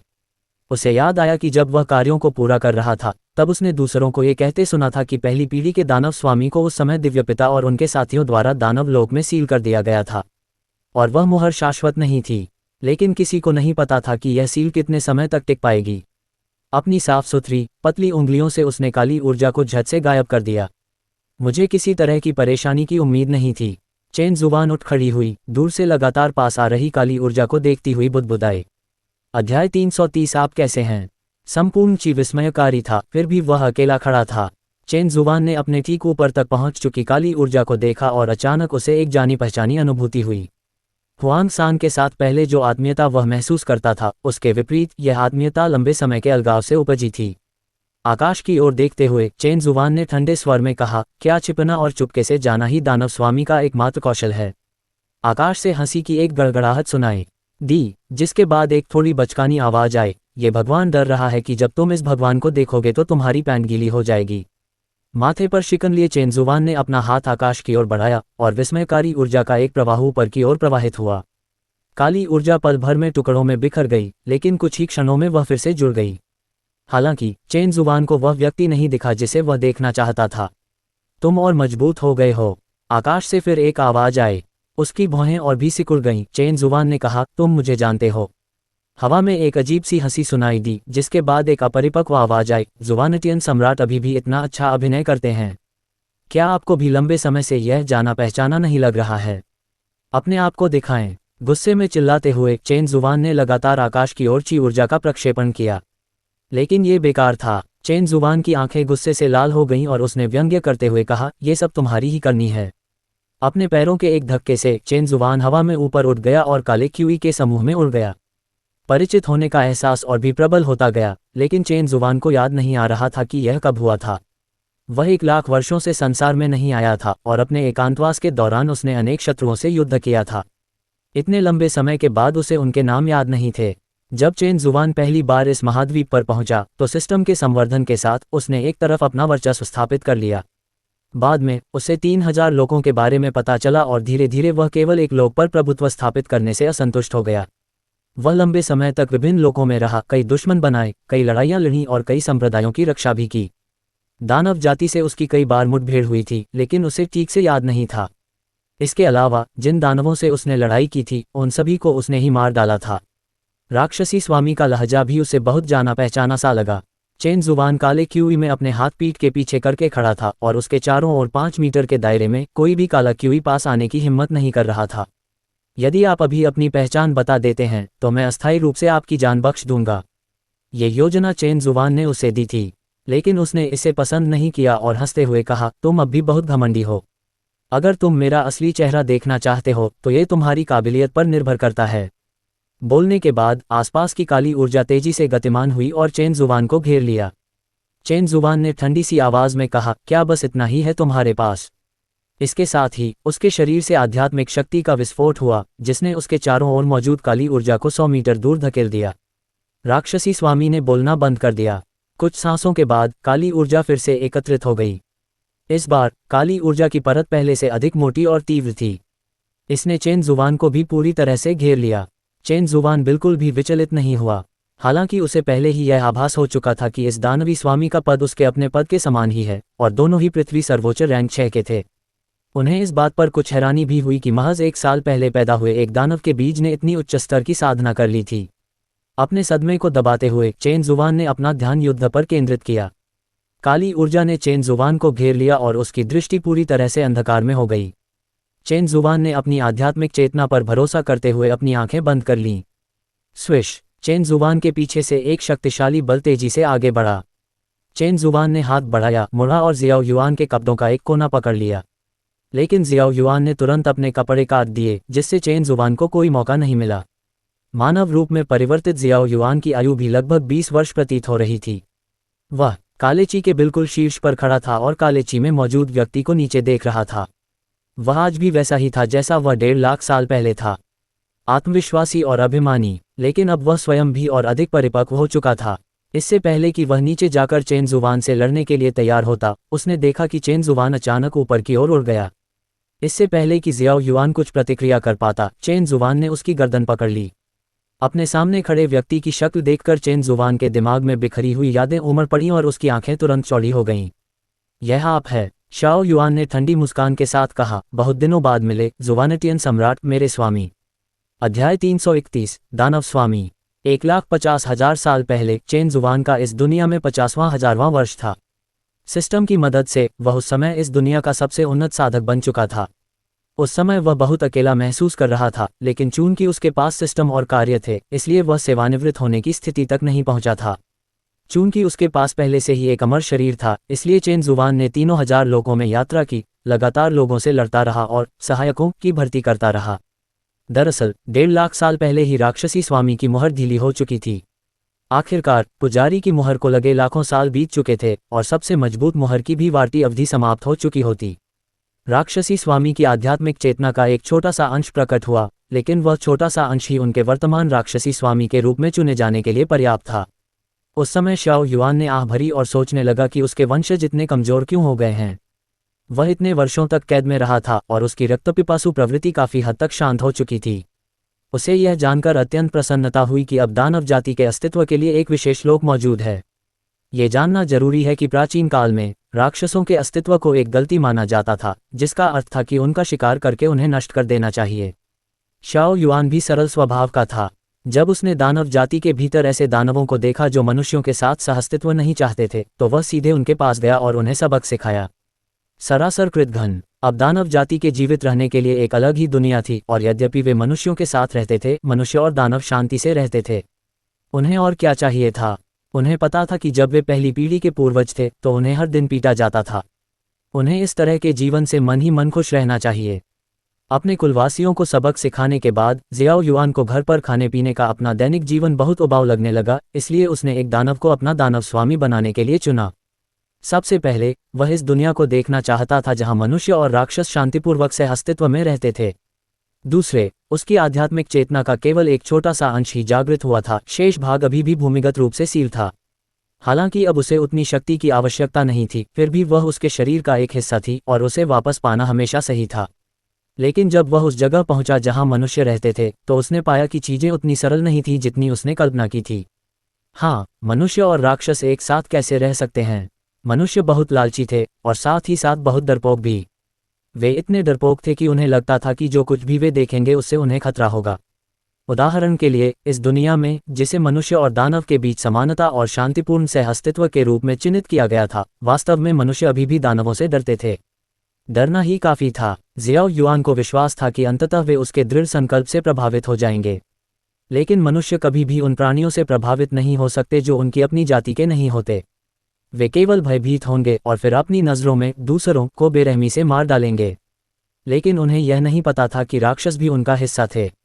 पुजारी द्वारा राक्षसी स्वामी को केवल सील करने और उसे समाप्त न कर पाने का कारण यह था कि उस समय जियाओ युआन भी उनमें से एक था, और इस हिस्से को पूरी तरह से हटाया नहीं जा सकता था, क्योंकि जियाओ युआन उनकी इच्छाओं, द्वेष, निराशावाद, क्रोध, ईर्ष्या, कोमलता और अन्य नकारात्मक भावनाओं से बना था।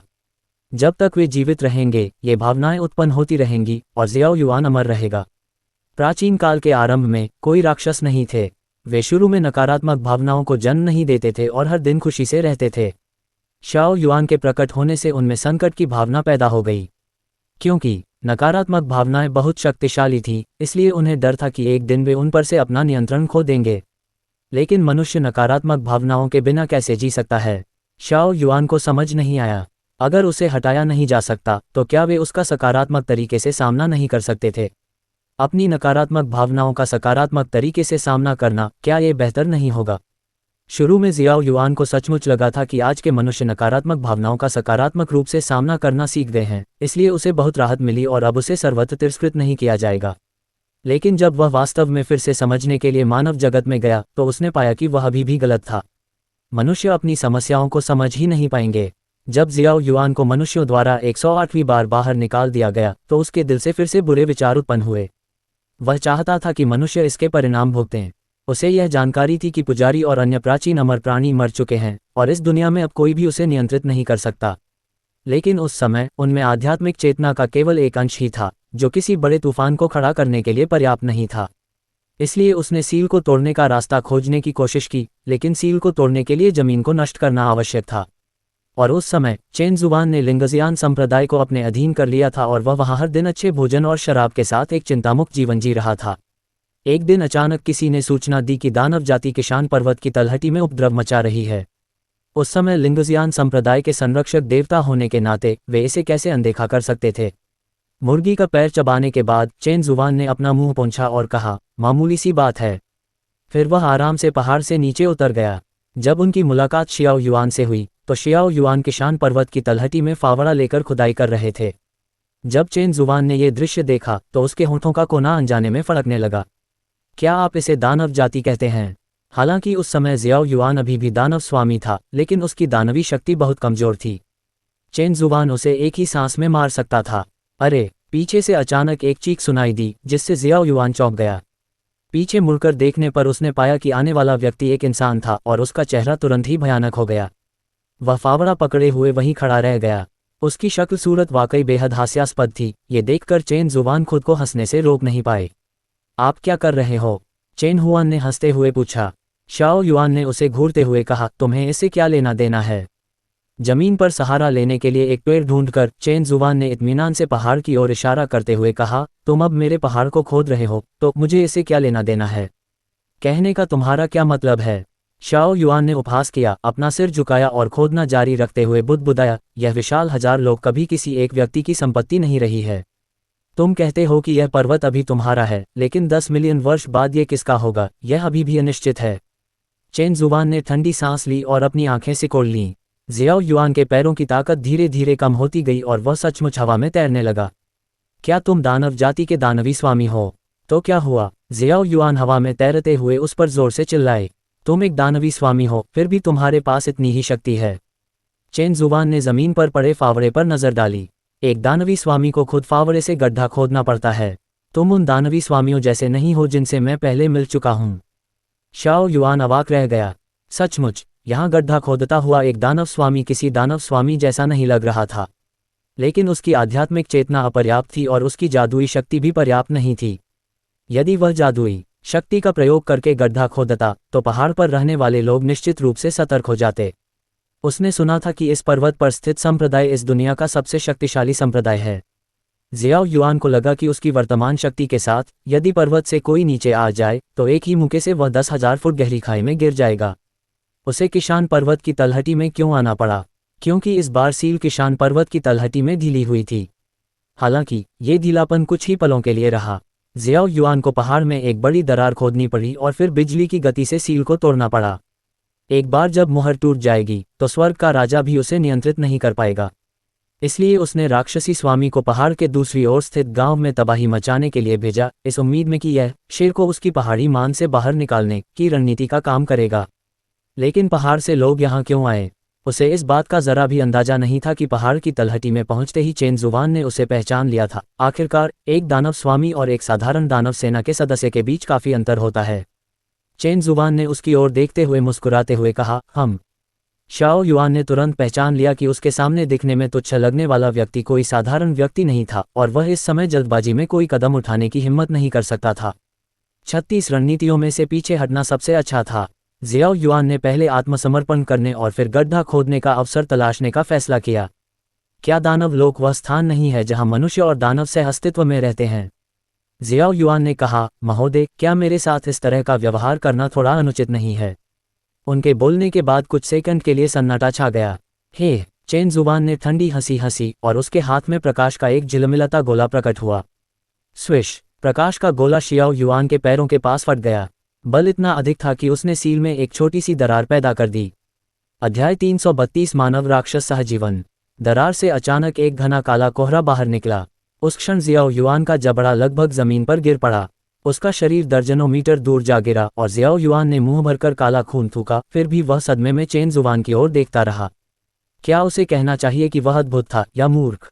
इससे पहले कि वह ज्यादा सोच पाता, सील के भूमिगत हिस्से से आध्यात्मिक चेतना तुरंत शियाओ युआन के शरीर में वापस आ गई। फुफकार, दहाड़, लाखों वर्षों से दबी हुई आध्यात्मिक चेतना ने एक बार फिर प्रकाश देखा और उत्साहपूर्वक हवा में विचरण करने लगी। पलक झपकते ही सब कुछ शियाओ युआन के शरीर में वापस आ गया। जैसे ही आध्यात्मिक चेतना उसके शरीर में प्रवेश कर गई, ज़ियाओ युआन ने अपने भीतर आध्यात्मिक शक्ति का विस्फोट महसूस किया। जब चेन जुवान ने ये दृश्य देखा तो वह एक पल के लिए स्तब्ध रह गया, फिर तुरंत होश में आ गया। सील में सिर्फ एक दरार थी, सुधार की गुंजाइश थी, लेकिन जब तक वह दरार भरने के लिए दौड़ा तब तक बहुत देर हो चुकी थी। शाओ युआन की आध्यात्मिक चेतना पहले ही समाहित हो चुकी थी। अपने सामने खड़े उस व्यक्ति को देखकर, जो पल भर में असीम रूप से मजबूत हो गया था, चेन जुवान की कंठस्थता में उभार आ गया। क्या मुसीबत है? लेकिन वह डरा हुआ नहीं था। खड़े होकर अंगड़ाई लेते हुए चेन जुवान हंसते हुए बोला, काफी समय हो गया जब मैंने कोई अच्छी लड़ाई लड़ी थी। शाओ युआन ने लगभग 70% आध्यात्मिक चेतना प्राप्त कर ली थी और अब उसे किसी चीज से डर नहीं लगता था, लेकिन चेन जुवान के शांत व्यवहार को देखकर उसे एक अजीब सी बेचैनी महसूस हुई। क्या तुम इस दुनिया के सबसे ताकतवर इंसान हो? एक पल हिचकिचाने के बाद जियाओ युआन ने पूछा, ये देखकर कि उसका अब भी लड़ने का कोई इरादा नहीं है। चेन जुवान ने अपनी बाहों को क्रॉस करके एक पेड़ से टेक लगा ली, सिर हिलाया और फिर सिर झुकाकर हंसते हुए कहा, हाँ और ना। शाओ युआन ने भौहें चढ़ाकर कहा, तुम्हारा क्या मतलब है? मैं 3000 लोगों में सबसे शक्तिशाली व्यक्ति हूँ। 3000 दुनियाएं, इसका क्या मतलब है? चेन जुवान चौंक गया। वह 3000 दुनियाओं के बारे में कैसे नहीं जानता था। जब उसने धैर्यपूर्वक समझाया तो जियाओ युआन को बहुत आश्चर्य हुआ। जब उसे उस समय सील किया गया था तब केवल एक ही दुनिया थी, लेकिन पलक झपकते ही इतनी सारी दुनियाएं बन गईं। सदमे के बाद क्रोध उत्पन्न हुआ। यद्यपि मनुष्यों के पास पहले से ही कई दुनियाएं थीं, फिर भी वे दानव जाति के साथ एक दुनिया साझा करने को तैयार नहीं थे, और यहाँ तक कि उनके साथ सह अस्तित्व में रहने को भी तैयार नहीं थे। हालांकि दानव जाति ने बहुत सी रियायतें दी थीं। क्या आपको लगता है कि मनुष्य और दानव एक साथ रह सकते हैं? जियाओ युआन ने धीरे से कहा। चेन जुवान ने स्पष्ट रूप से सुना लेकिन समझा नहीं। लेकिन जियाओ युआन ने इसके बाद कुछ नहीं कहा। कुछ ही क्षणों बाद चेन जुवान को तुरंत एहसास हुआ कि इस क्षेत्र को दानव क्षेत्र कहा जाता है, जो 3000 लोगों में एकमात्र ऐसा क्षेत्र है जहां दानव जाति जीवित रह सकती है। वह एक पल के लिए रुका और चेन जुवान को अचानक कई तरह की भावनाएं महसूस हुईं। दानव लोक में मानव दानव सहअस्तित्व की बात की गई थी, लेकिन दानव जाति का इस लोक में कोई स्थान ही नहीं था। अन्य लोग तो दानव जाति को पूरी तरह से नष्ट करने के लिए और भी अधिक दृढ़ थे। चेन जुवान इस दुनिया का नहीं था। वह एक शांतिपूर्ण दुनिया में पला बढ़ा, हालांकि पूरी तरह से शांतिपूर्ण नहीं। उसका देश एक शांतिपूर्ण देश था, और यह उन कुछ चुनिंदा स्थानों में से एक था जिसने वास्तव में सभी के लिए समानता हासिल की। हालांकि चेन जुवान 50,000 वर्षों से उस दुनिया से दूर था, फिर भी वह अपने देश से प्यार करता था। इसलिए चेन जुवान जियाओ युआन को अच्छी तरह समझ सकती थी। हालांकि इस दुनिया में दानव जाति का अस्तित्व अजनबी माना जाता था और उन्हें खत्म कर देना चाहिए था। भले ही राक्षसों का अस्तित्व उनके भीतर मौजूद हो, फिर भी वे कभी अपने अंधकार में पक्ष का सामना नहीं करेंगे। यह विचारधारा इस दुनिया में गहराई से समाई हुई थी। जमीन पर सिर झुकाए किसी अज्ञात चीज के बारे में सोचते हुए अकेले बैठे उस व्यक्ति को देखकर चेन जुवान को अचानक एक विचार आया। क्या होगा यदि वह इस लोक में मनुष्यों और राक्षसों को एक साथ रहने में सक्षम बना सके? इसलिए वह शियाओ युआन के पास गया और उसकी ओर अपना हाथ बढ़ाया। क्या आप मेरे साथ मिलकर मनुष्यों और राक्षसों के लिए एक ऐसा विश्व बनाने को तैयार हैं जहां वे सचमुच सह अस्तित्व में रह सकें? अध्याय 333 फिर मिलेंगे। उस समय जियाओ युआन, जिसे ऐसा लग रहा था मानो वह एक गहरी खाई में गिर गया हो, ने घाटी के तल पर आशा की अंतिम किरण देखी। अपने हृदय की गहराई में वह अब भी आशा करता था कि मानवता शांतिपूर्वक राक्षसों और अपने स्वयं के हृदय राक्षसों का सामना कर सकेगी। उन्हें उम्मीद थी कि मनुष्य जाति राक्षसों के साथ अच्छे से तालमेल बिठा सकती है, भले ही घनिष्ठ रूप से नहीं, लेकिन कम से कम एक दूसरे के मामलों में हस्तक्षेप न करके। एक पल के लिए स्तब्ध रह जाने के बाद जियाओ युआन ने आंखों में आंसू लिए चेन जुवान की ओर हाथ बढ़ाया। चेन जुवान और जियाओ युआन जल्दी ही एक दूसरे से परिचित हो गए। वे दोनों किशान पर्वत के सबसे ऊंचे स्थान पर बैठे थे, हर विषय पर बातें कर रहे थे और साथ मिलकर मानवता द्वारा दानव जाति को धीरे धीरे स्वीकार करने के विभिन्न तरीकों पर विचार कर रहे थे। लेकिन सपने खूबसूरत होते हैं और हकीकत बेरहम। जब सभी तरीके आजमा लिए गए तब भी मानवता दानव जाति को कुचलने और उनका सफाया करने के लिए बेताब थी।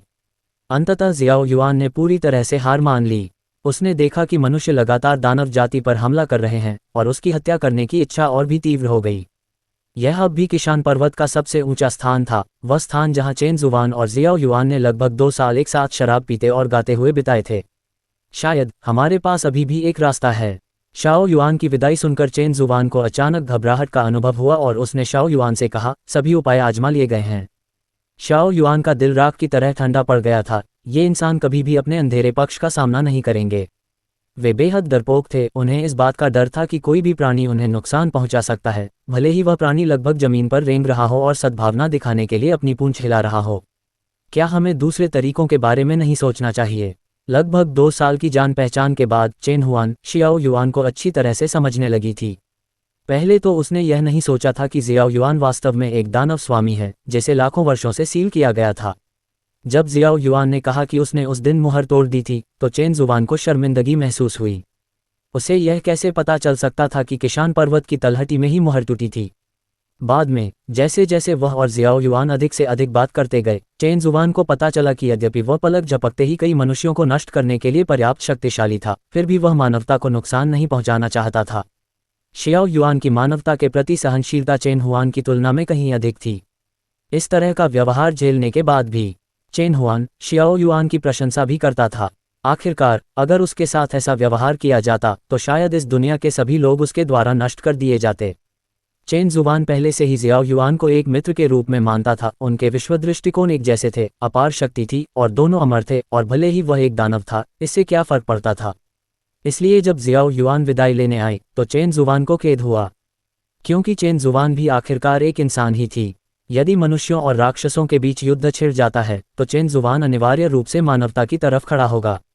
शियाओ युआन स्वाभाविक रूप से इस सिद्धांत को समझ गया था, मानवता कभी पश्चाताप नहीं करेगी।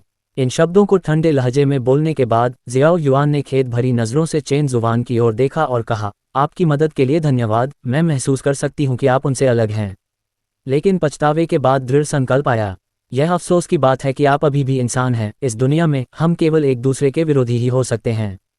चेन हुआन इन शब्दों का खंडन नहीं कर सकी। चेन जुबान उस पत्थर की पटिया पर खड़ा था जहां वे अक्सर लेटना और तारे देखना पसंद करते थे। उसने अपनी मुठियां भींच ली और चट्टान के किनारे पर खड़े व्यक्ति को देखता रहा। वह काफी देर तक कुछ बोल नहीं पाया। मैंने फैसला कर लिया है, अगर हम किसी और दिन युद्ध के मैदान में फिर से मिलते हैं तो निश्चित रूप से पीछे मत हटना। ये कहते हुए उन्होंने आत्मतिरस्कारपूर्ण मुस्कान दी और फिर आगे कहा, हम एक दूसरे को 2 साल से जानते हैं और हमने कभी मुक्केबाजी नहीं की है, लेकिन मैं महसूस कर सकता हूं कि आपकी ताकत असाधारण है। हालांकि एक राक्षसी स्वामी होने के नाते आपको मुझे भी कम नहीं आंकना चाहिए।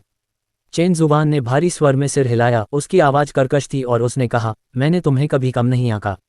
शियाओ युआन ने चेन जुबान को ध्यान से देखा, फिर मुड़कर चट्टान के उस पार के खूबसूरत नज़ारे की ओर देखने लगी। उसका पतला शरीर धीरे धीरे अलौकिक हो गया और काली ऊर्जा ने शियाओ युआन को घेर लिया। जब तक हम दोबारा न मिलें, शुवानटियन सम्राट। अध्याय 334 पढ़ाया गया। जैसे ही उसने बोलना समाप्त किया, हवा का एक झोंका आया जिसने काली ऊर्जा को बिखेर दिया और शियाओ युआन को उड़ा ले गया। चेन जुबान ने बचे हुए धुएं को देखा। उसके दिल में उदासी छा गई। वह एक पल के लिए असमंजस में पड़ गया कि क्या करे। जल्द ही मनुष्यों और दानव जाति के बीच युद्ध छिड़ गया।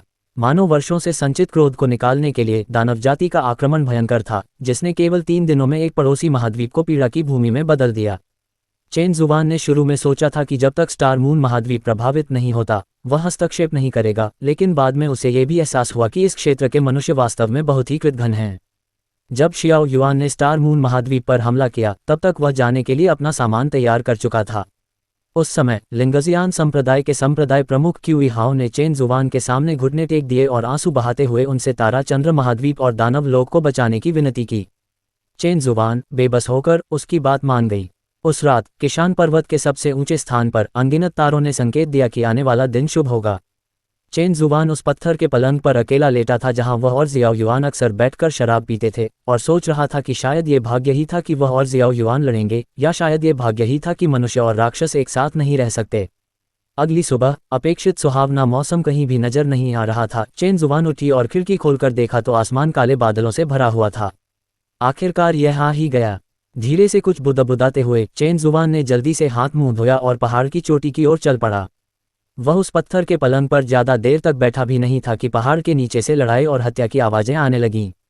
चेन जुबान ने जादुई झरने के दिव्य पेय से भरा एक बर्तन और 2 चमकदार कांच के प्याले प्रकट किए। कपों में उत्तम शराब भरते हुए चेन जुबान ने जियाओ युआन के आने की प्रतीक्षा की।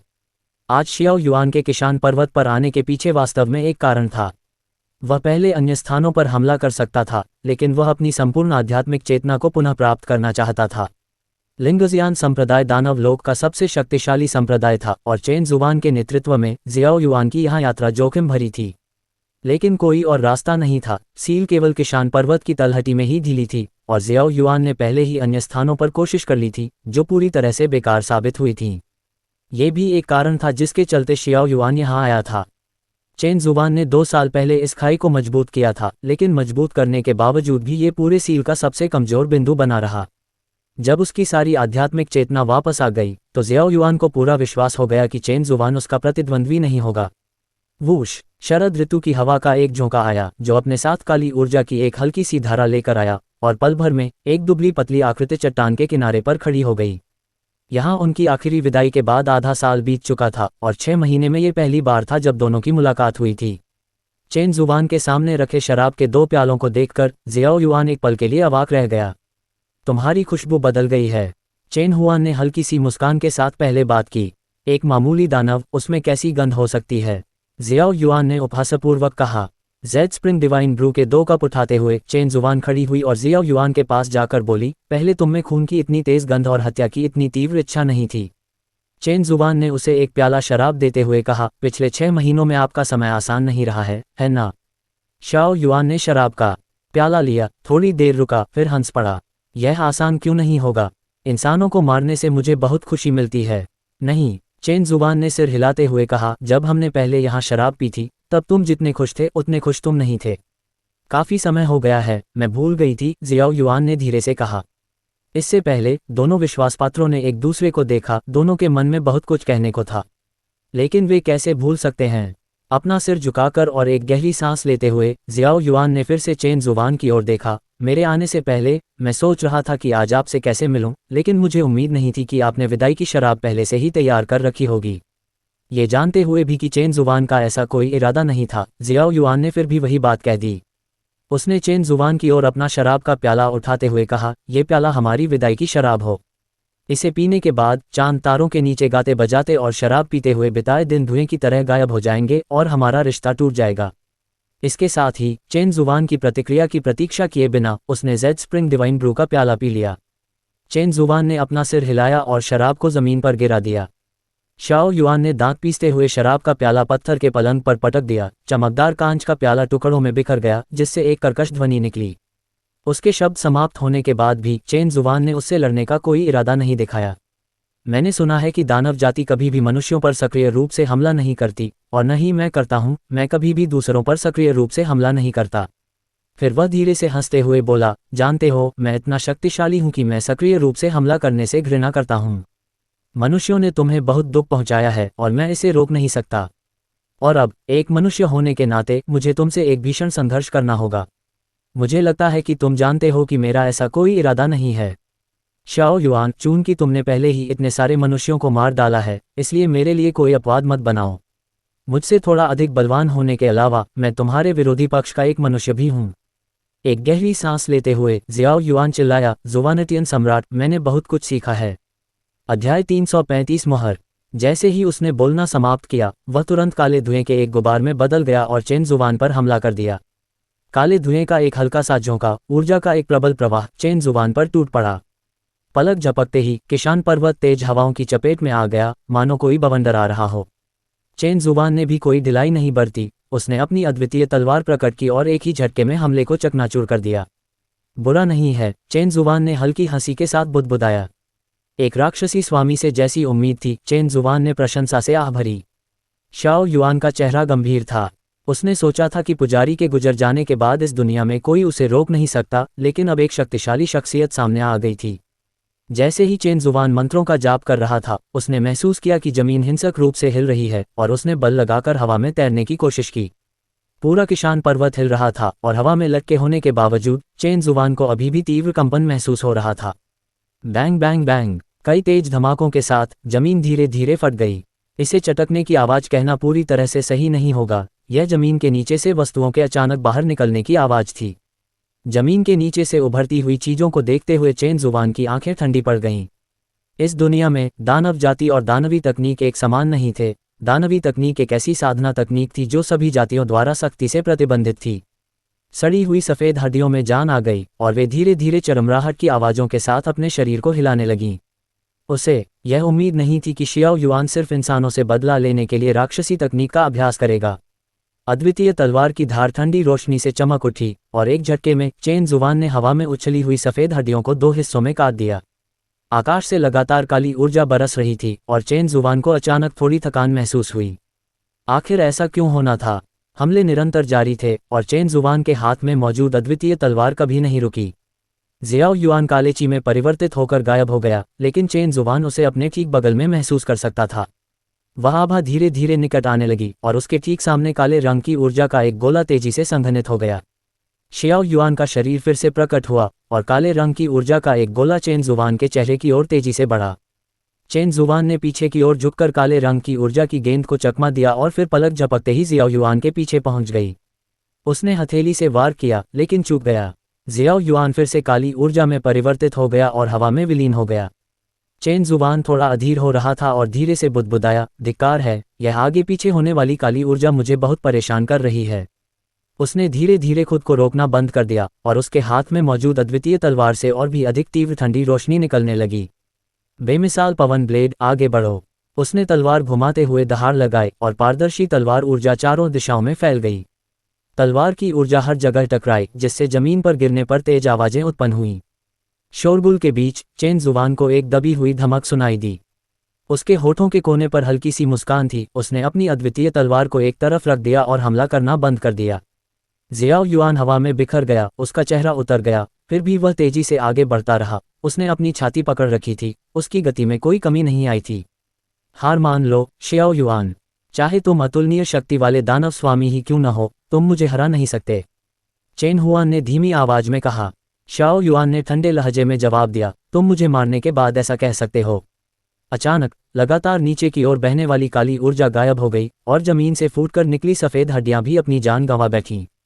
चेन जुबान के चारों ओर केंद्रित आकाश में मौजूद काली ऊर्जा धीरे धीरे संघनित होने लगी और ऐसा करते हुए नीचे की ओर दबाव डालने लगी। किशान पर्वत पर हवा लगातार घुटन भरी होती जा रही थी। अंततः काली ऊर्जा ने किशान पर्वत को घेर लिया और एक विशाल काला गोला बना लिया।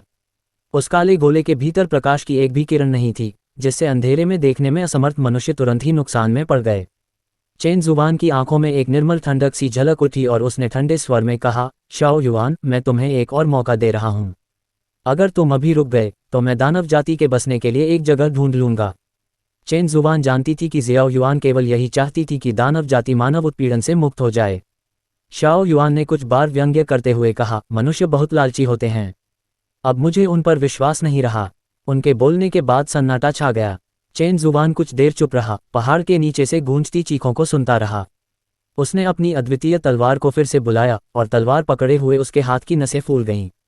उस समय चेन जुबान की साधना को देखते हुए वह वास्तव में जियाओ युआन को हरा नहीं सकता था, लेकिन जियाओ युआन की आध्यात्मिक चेतना अपर्याप्त थी और चेन जुबान को सिस्टम से मिलने वाला समर्थन प्राप्त था। 81 वारों के बाद जियाओ युआन को चेन जुबान की अद्वितीय तलवार से मार गिराया गया। क्योंकि दानव जाति न तो जीती है और न ही मरती है और तब तक अस्तित्व में रहती है जब तक मनुष्य बुरे विचार रखते हैं, इसलिए चेन जुबान भी उसे नष्ट नहीं कर सका। लड़ाई के दौरान चेन हुआन ने शियाओ युआन को केवल बेहोश कर दिया था। सिस्टम की सहायता से चेन जुबान ने अंततः सील को पकड़ लिया। फिर से जियाओ युआन, अध्याय 336। आपने कहा कि आपने प्रगति की है, लेकिन फिर भी आप मुझे हरा नहीं सकते।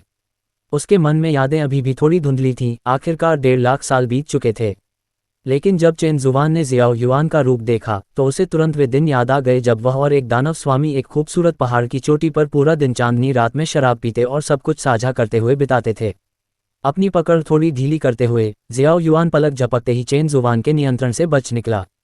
उस सुंदर व्यक्ति को देखकर, जिसका रूप तो नहीं बदला था लेकिन जिसकी ताकत निस्संदेह कई गुना बढ़ गई थी, जियाओ युआन क्षण भर के लिए उदासी में डूब गया। लेकिन ये केवल एक पल के लिए ही था, इससे पहले कि उसने इसे दबा दिया। उसने अपनी गर्दन सहलाते हुए चेन जुबान का अभिवादन किया और कहा, बहुत दिनों बाद मिले जुबानेटियन सम्राट। चेन जुबान ने सहमति में गुनगुनाते हुए कहा, 1.5 लाख साल, बहुत लंबा समय बीत गया है।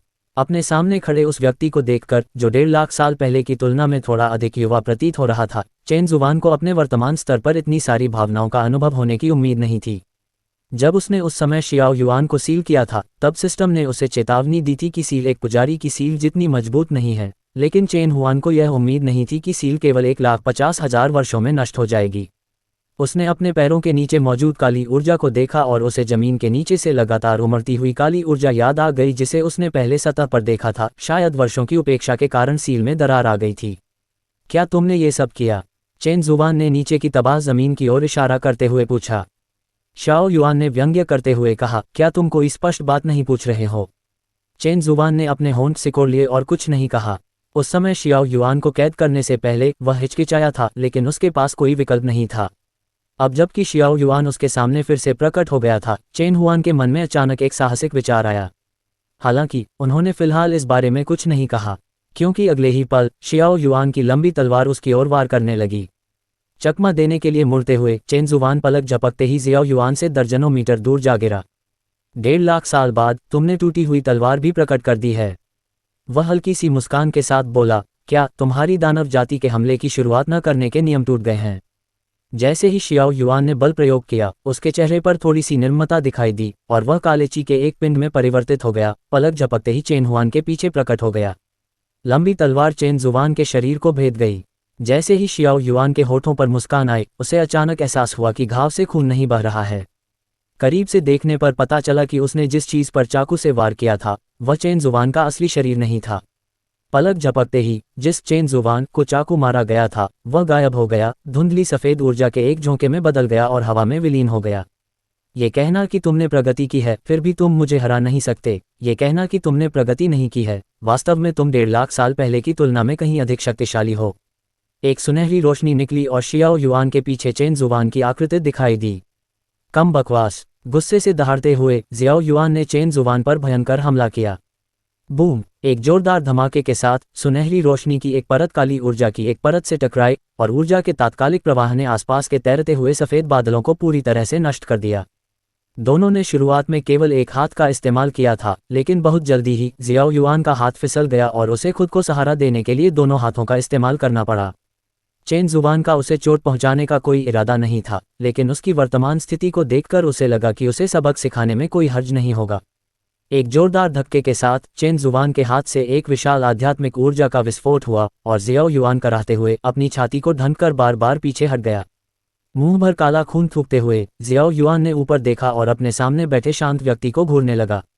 उसने सचमुच उसे कम आंका था। सील के बड़े पैमाने पर टूटने से जियाओ युआन को अपनी दृष्टि वापस मिल गई और वह एक राक्षसी स्वामी के नवजात वंशज के रूप में पुनर्जन्म लिया। उसके पुनर्जन्म से प्राप्त अतिरिक्त आध्यात्मिक ऊर्जा और उसकी अपनी आध्यात्मिक ऊर्जा ने उसे प्राचीन काल की तुलना में और भी अधिक शक्तिशाली बना दिया। फिर भी वह चेन जुवान द्वारा आसानी से पराजित हो गया। उसने जमीन की ओर देखा और जियाओ युआन ने नाक सिकोड़ी, लेकिन फिलहाल उसके पास बैटल बॉडी एनहांसमेंट नहीं था और उसकी आध्यात्मिक चेतना अभी पूरी तरह से मुक्त नहीं हुई थी। चेन जुवान ने गुस्से से घूरते हुए जियाओ युआन को देखा, हल्की सी मुस्कान के साथ सिर हिलाते हुए कहा, तुम मेरी तुलना किसी भी काल से कर लो, तुम बहुत कमजोर हो। शाओ युआन ने अपने शरीर में शक्ति जुटाई और एक और हमला करने की इच्छा जताई, लेकिन चेन जुवान का चेहरा सख्त हो गया और उसने कहा, अब और कोशिश मत करो, मेरे पास अब वाकई एक समाधान है। उसकी आवाज़ धीमी होने से पहले ही वह गायब हो गया। उनके शब्दों की केवल गूंज ही शेष रह गई। अध्याय 337 भाई का लड़ाकू शरीर। उसी समय तारा चंद्रमा महाद्वीप पर लिंगजियान संप्रदाय में किशान पर्वत पर तीनों लोग भयंकर लड़ाई लड़ रहे थे। लिन यू अपने जख्मों को सहन न कर पाने के कारण मृत्यु के कगार पर था। अधमरा अवस्था में जमीन पर पड़ा हुआ था और अपनी ऊर्जा का उपयोग करके अपना जीवन बचाए हुए था। एक राक्षसी हथेली के प्रहार से नाइट लाइट ने क्यूई ले की छाती पर जोरदार प्रहार किया। अपेक्षित गंभीर चोट नहीं लगी। चीले ने केवल हल्की सी आह भरी, फिर सिर घुमाकर लड़ना जारी रखा। रात्रि प्रकाश असमंजस में पड़ गया और आकाश में ऊंचाई पर मंडराते हुए काले कोहरे में बिखर गया। अभी अभी उसने पृथ्वी सर्वोच्च तृतीय श्रेणी के एक व्यक्ति पर हथेली से प्रहार किया, जिससे उसका शरीर भेद गया और उसकी लगभग सारी जान चली गई। ये व्यक्ति अधिक से अधिक आत्मा श्रेणी का था। चरम अवस्था में होने के बावजूद उसके हाथ के प्रहार से केवल एक हल्की सी कराह ही निकली, और जिस क्षण उसने उसे मारा उस समय उसे जो जानी पहचानी सी अनुभूति हुई, उसका क्या कारण था? निर्मम भाव के साथ नाइट लाइट चमकी और क्यूई ले के पीछे प्रकट हुई।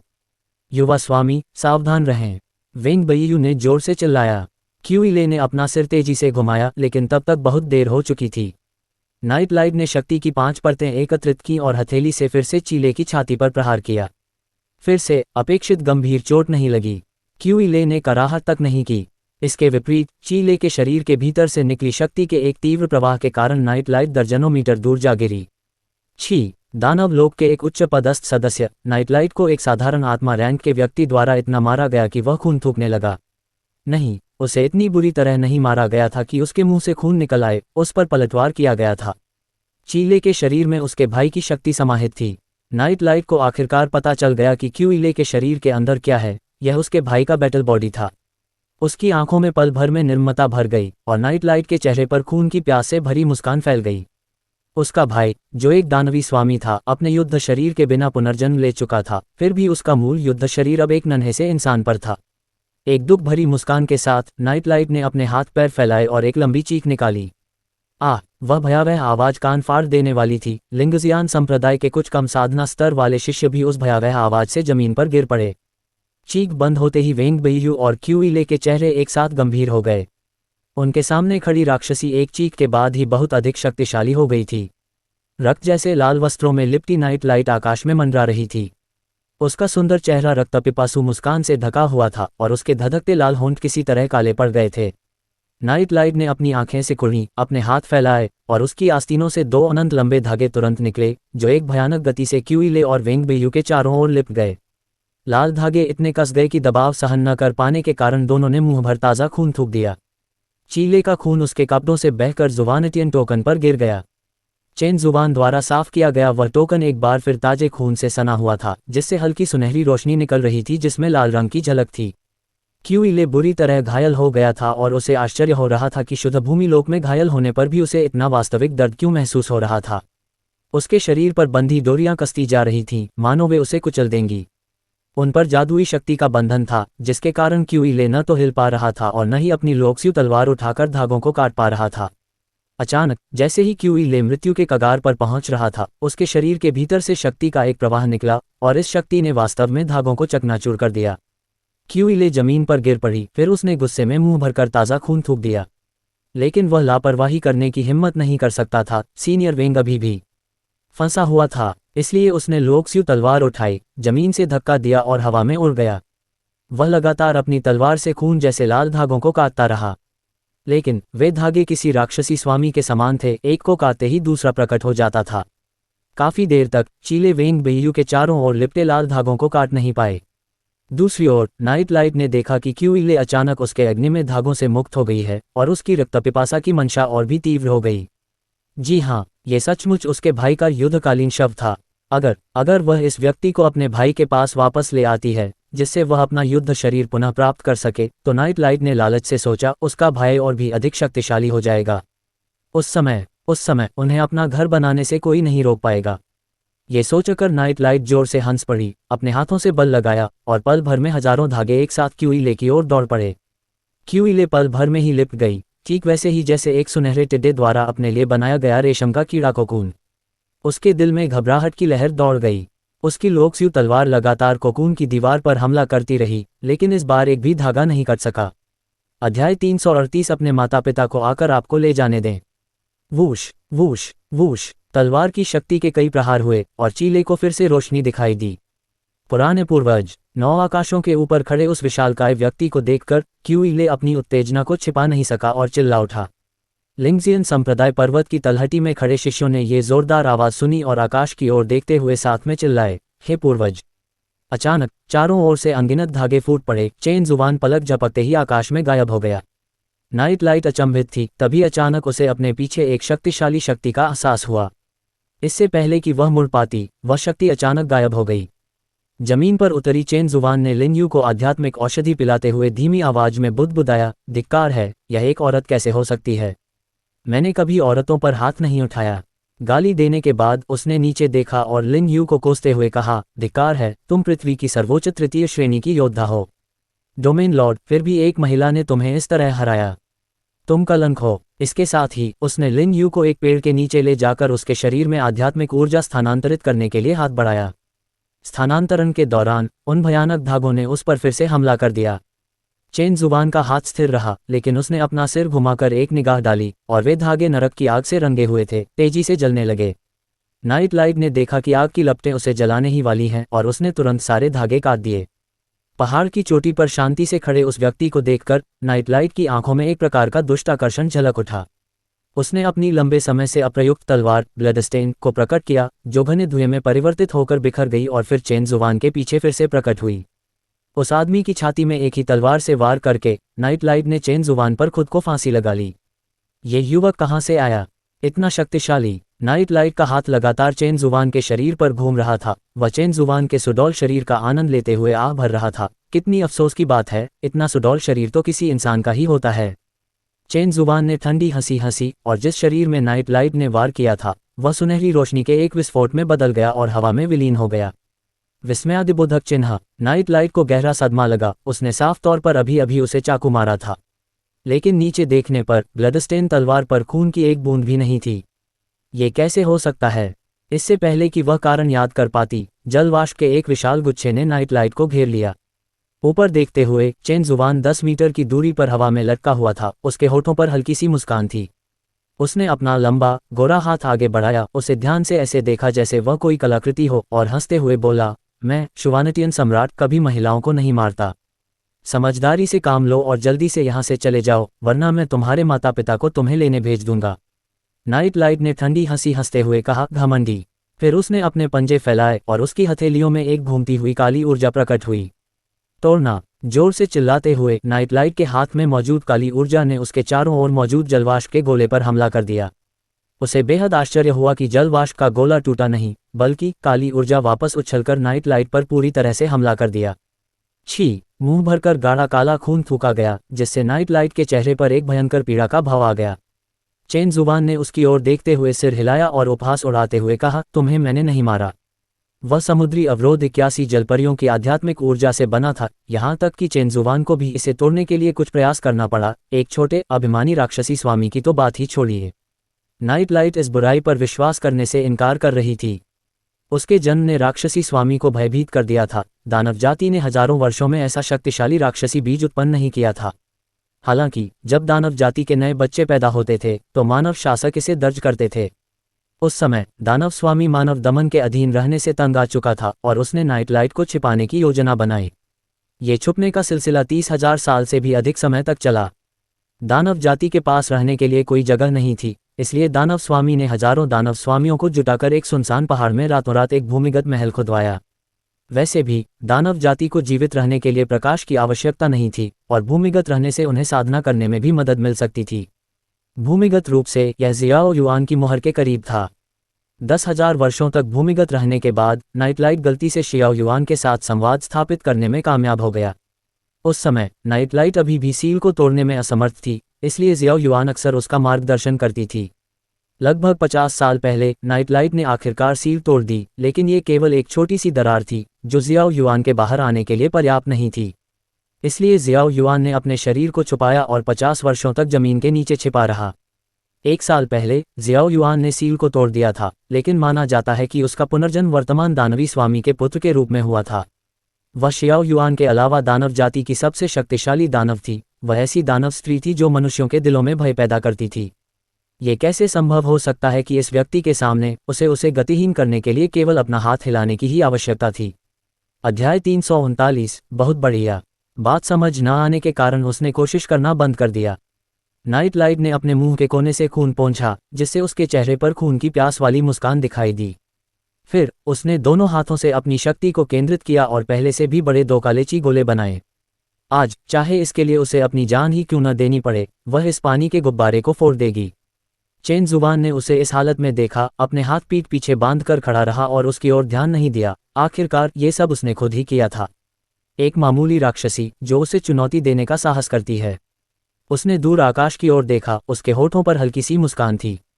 नाइट लाइट ने अपनी शक्ति की 10 परतों का इस्तेमाल किया। अगर इस बार यह पानी का गुब्बारा नहीं फूटा तो वह आज मर जाएगी। नहीं, राक्षस मरते नहीं हैं, वह कोमा में चली जाएगी, उसकी साधना शक्ति समाप्त हो जाएगी और फिर वह धीरे धीरे ठीक हो जाएगी। हालांकि अपनी शक्ति के साथ उसे अपनी वर्तमान साधना का आधा हिस्सा भी पुनः प्राप्त करने में शायद 30,000 वर्षों से अधिक समय लग जाएगा, लेकिन इससे क्या फर्क पड़ता था। नाइट लाइट ने एक लंबी दहाड़ लगाए और हमला करने के लिए अपना हाथ उठाया। उस नाजुक क्षण में आकाश काली ऊर्जा से भर गया और काली ऊर्जा का एक गोला तेजी से नाइट लाइट की ओर बढ़ा, उसे चेन जुबान के समुद्री अवरोध के साथ अपने साथ ले गया। पलक झपकते ही किशान पर्वत के ऊपर आकाश को ढकने वाली काली ऊर्जा गायब हो गई और पर्वत पर मौजूद सभी दानव सेना भी गायब हो गई। चेन जुबान ने हल्की सी मुस्कान के साथ सोचा, ठीक है, मेरे पास ये 2 ही अनमोल वस्तुएं हैं, मैं तुम्हें स्वागत उपहार के रूप में एक दे दूंगा। बूढ़े पूर्वज, क्या आप उन्हें ऐसे ही जाने देंगे? क्यूइले ने एक कदम आगे बढ़ाया और चेन जुबान के पास दौड़कर गई और हैरानी से पूछा। अपने पूर्वज की शक्ति से वह उस राक्षसी को पल भर में मार सकता था, लेकिन उसने ऐसा नहीं किया। उसने देखा कि राक्षसी को बचा लिया गया और यहाँ तक कि उससे एक जादुई खजाना भी ले लिया गया। चेन जुबान ने अपने होठों से मुस्कान हटा ली और धीमी आवाज में कहा, ओह कितना प्रभावशाली है। क्यूइले, वो मजाक कर रहा होगा, है ना? उसने महज एक नज़र से राक्षसी के हमले को नाकाम कर दिया और अब वह कहता है कितना प्रभावशाली। चीले अवाक रह गया और खंडन करने की हिम्मत नहीं कर सका। उसने महसूस किया कि वृद्ध पूर्वज की आभा ठंडी हो गई है। चेन जुबान की ओर दोबारा देखते हुए क्यूइले का भ्रम और गहरा गया। उसने स्पष्ट रूप से देखा था कि बूढ़ा पूर्वज उस काली क्यूई पर मुस्कुरा रहा था जो अचानक राक्षसी को बचाने के लिए प्रकट हुई थी। नहीं नहीं, क्यूइले ने फिर से अपना सिर हिलाया। बूढ़ा पूर्वज उन जानवरों पर कैसे मुस्कुरा सकता है? भगवान ही जानता था कि चेन जुबान को पता था कि क्यूइले क्या सोच रहा है, और उसने क्यूइले को घूरते हुए सोचा, इस लोक में दानव जाति के प्रति पूर्वाग्रह अभी भी इतना मजबूत क्यों है? फिर उसने किशान पर्वत को देखा जो जलकर राख हो चुका था, और चेन जुबान का सिर दर्द करने लगा। ऐसा लगा कि वह आखिरकार गलत नहीं था। अंततः वह संयमित होकर ठंडे लहजे में पूछने से खुद को रोक नहीं सका, आप उन्हें जानवर क्यों कहते हैं?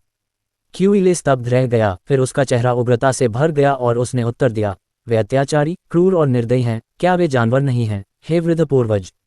देखिए, शुरू से अंत तक वे सभी मानते थे कि राक्षस सिर्फ जानवर होते हैं।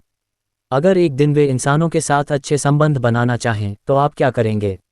ये कैसे संभव है? क्यूइले ने अविश्वास से चेन जुबान की ओर देखा, मानो चेन जुबान किसी दूसरी दुनिया की बात कह रही हो। वे इंसानों के पास केवल उन्हें नुकसान पहुंचाने के लिए आते हैं, इसलिए जैसे ही वे पास आते हैं उन्हें भगा दिया जाता है। दानव लोक के पहले संप्रदाय के युवा संप्रदाय प्रमुख और अब संप्रदाय प्रमुख, क्यूइले की सोच आज भी ऐसी ही है, तो आम लोगों का क्या होगा? प्रश्नवाचक चिन्ह। वे लगभग ये बात भूल चुके थे कि दानव लोक स्वयं एक ऐसा लोक था जहां मनुष्य और दानव सहअस्तित्व में थे। चेन जुबान को लगा कि मनुष्यों और राक्षसों के बीच सहअस्तित्व का मार्ग कठिन है।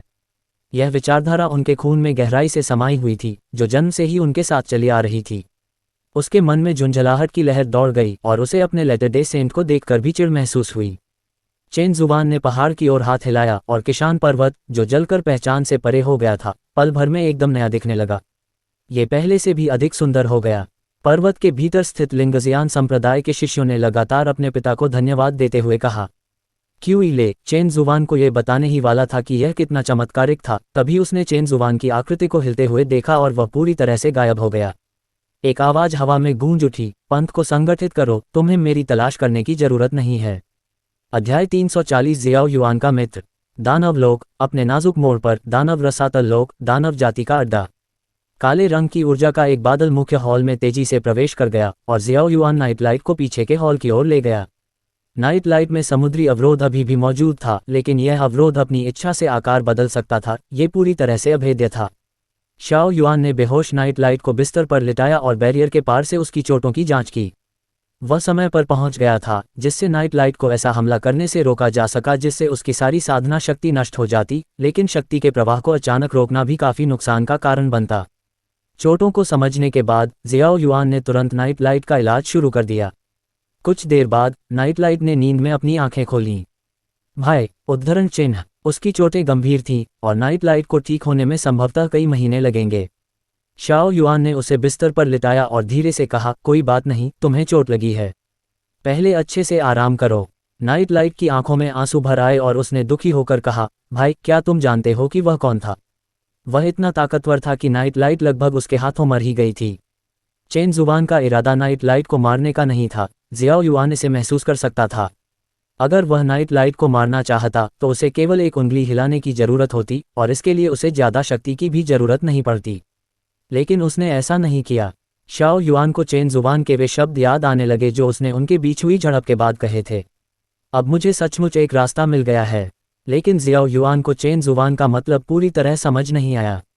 भाई, नाइट लाइट की आवाज से अचेत अवस्था में डूबा हुआ शियाओ युआन जाग उठा, जिसने मुस्कुराते हुए कहा, वह 3000 लोगों में सबसे शक्तिशाली व्यक्ति है, जुवानिटियन सम्राट। क्या भाई उसे जानता है?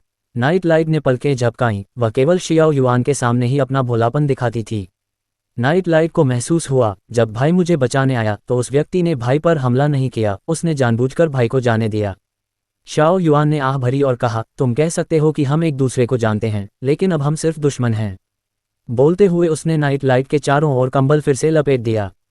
इन सब बातों के बारे में मत सोचो, ठीक होने पर ध्यान दो, भाई तुम्हें जरूर हमारी दानव जाति की दुनिया में ले जाएगा। बोलने के बाद उसने नाइट लाइट की आंखों में देखा और पूछा, क्या तुम विश्वास करते हो भाई? नाइट लाइट ने भारी मन से सिर हिलाया और कमजोर आवाज में कहा, बिल्कुल, मैं मानता हूं भाई। शाओ युआन मुस्कुराया, अच्छा तो तुम चुपचाप ठीक हो जाओ और भाई की खुशखबरी का इंतजार करो। नाइट लाइट के कमरे से निकलने के बाद जियाओ युआन दानव रसातल क्षेत्र में एक पर्वत शिखर पर पहुंचा। ये दानव रसातल क्षेत्र का सबसे ऊंचा स्थान था। दानव स्वामी ने यहाँ अपना घर बनवाया था। उनका जन्म यहीं हुआ था और वे इस स्थान से बहुत प्रेम करते थे। यहाँ वह अक्सर 150,000 साल पहले के उन दिनों के बारे में सोचता था जब वह और चेन जुवान किशान पर्वत के सबसे ऊंचे स्थान पर चांदनी रात में शराब पीते हुए हर चीज के बारे में बातें करते थे। उस समय वे दोनों अविश्वसनीय रूप से भोले थे, ये सोचते हुए कि अपने हास्यास्पद प्रयासों से वे वास्तव में मनुष्यों को दानव जाति के प्रति अपने पूर्वाग्रह को दूर करने के लिए प्रेरित कर सकते हैं। उनका मानना था कि अपने प्रयासों से वे दानव लोक में मनुष्यों और राक्षसों के बीच वास्तव में सहअस्तित्व स्थापित कर सकते हैं। उस समय तो वह और भी ज्यादा हास्यास्पद सोच रहा था कि मनुष्यों की अंधाधुंध सेवा करके और उनके साथ अच्छा व्यवहार करके वह उनका स्नेह प्राप्त कर सकता है। उस समय वह पूरे दानव जगत का पापी प्रतीत होता था। उसने वास्तव में दानव जाति के सभी सदस्यों को मानव बस्तियों में भेजकर मनुष्यों के लिए मजदूर के रूप में काम करवाया, लेकिन मनुष्यों ने इसकी सराहना नहीं की। दानव जाति के जो सदस्य गए वे या तो नष्ट कर दिए गए या भगा दिए गए। चेन जुबान सचमुच उसकी मदद करना चाहता था, उसने यह अपनी आंखों से देखा था। उस समय चेन जुबान ने बल प्रयोग करके मनुष्यों को दानव जाति के साथ बातचीत करने के लिए विवश किया था, लेकिन मनुष्य दानव जाति के साथ संबंध रखने के बजाय आत्महत्या करना पसंद करते थे। यही वह आखिरी झटका था जिसने जियाओ युआन को पूरी तरह तोड़ दिया। उन्हें 150,000 वर्षों के लिए सीलबंद कर दिया गया था, जबकि इससे पहले के 10 लाख वर्षों में उनमें चेतना नहीं थी। चेन हुआन द्वारा 100,000 वर्षों तक सील किए जाने के बाद जियाओ युआन अचानक जाग उठा, लेकिन उसे घोर अंधकार का सामना करना पड़ा। इसलिए उसने भूमिगत साधना की, नीचे से ही उस मोहर को तोड़ने की कोशिश की, लेकिन इस मोहर को केवल जमीन के ऊपर से ही तोड़ा जा सकता था। हजारों वर्षों बाद उसे अचानक एक राक्षसी भूमिगत रहने लगी। हालांकि वह मोहर को छू नहीं सकती थी, लेकिन वह उसके बहुत करीब थी। बहुत समय बाद आखिरकार उसे फिर से रोशनी दिखाई दी। प्रकाश आसानी से नहीं आया और जियाओ युआन दानव जाति को शाश्वत प्रकाश देना चाहता था। अपने जन्म के बाद उसने तुरंत तत्कालीन दानव स्वामी की सभी साधनाओं को आत्मसात कर लिया और फिर तेजी से और भयंकर रूप से मानवता पर हमला कर दिया। इस बार वह सफल होने के लिए दृढ़ संकल्पित था और किसी भी कीमत पर हार नहीं मानेगा। ठंडी हवा लगातार चल रही थी, जिससे शियाओ युआन के कपड़े सरसरा रहे थे। शाओ युआन ने खून की तरह लाल आसमान की ओर देखा, उसकी आंखों में दृढ़ संकल्प झलक रहा था। काली ऊर्जा की एक हल्की सी धारा ऊपर तैरती हुई गुजरी और फिर जियाओ युआन के पीछे एक काली आकृति प्रकट हुई। ब्लड बाथ ने आदरपूर्वक घुटने टेक कर कहा, राक्षसी स्वामी, इस लोक के बाहर से एक मनुष्य आया है जो आपका मित्र होने का दावा कर रहा है।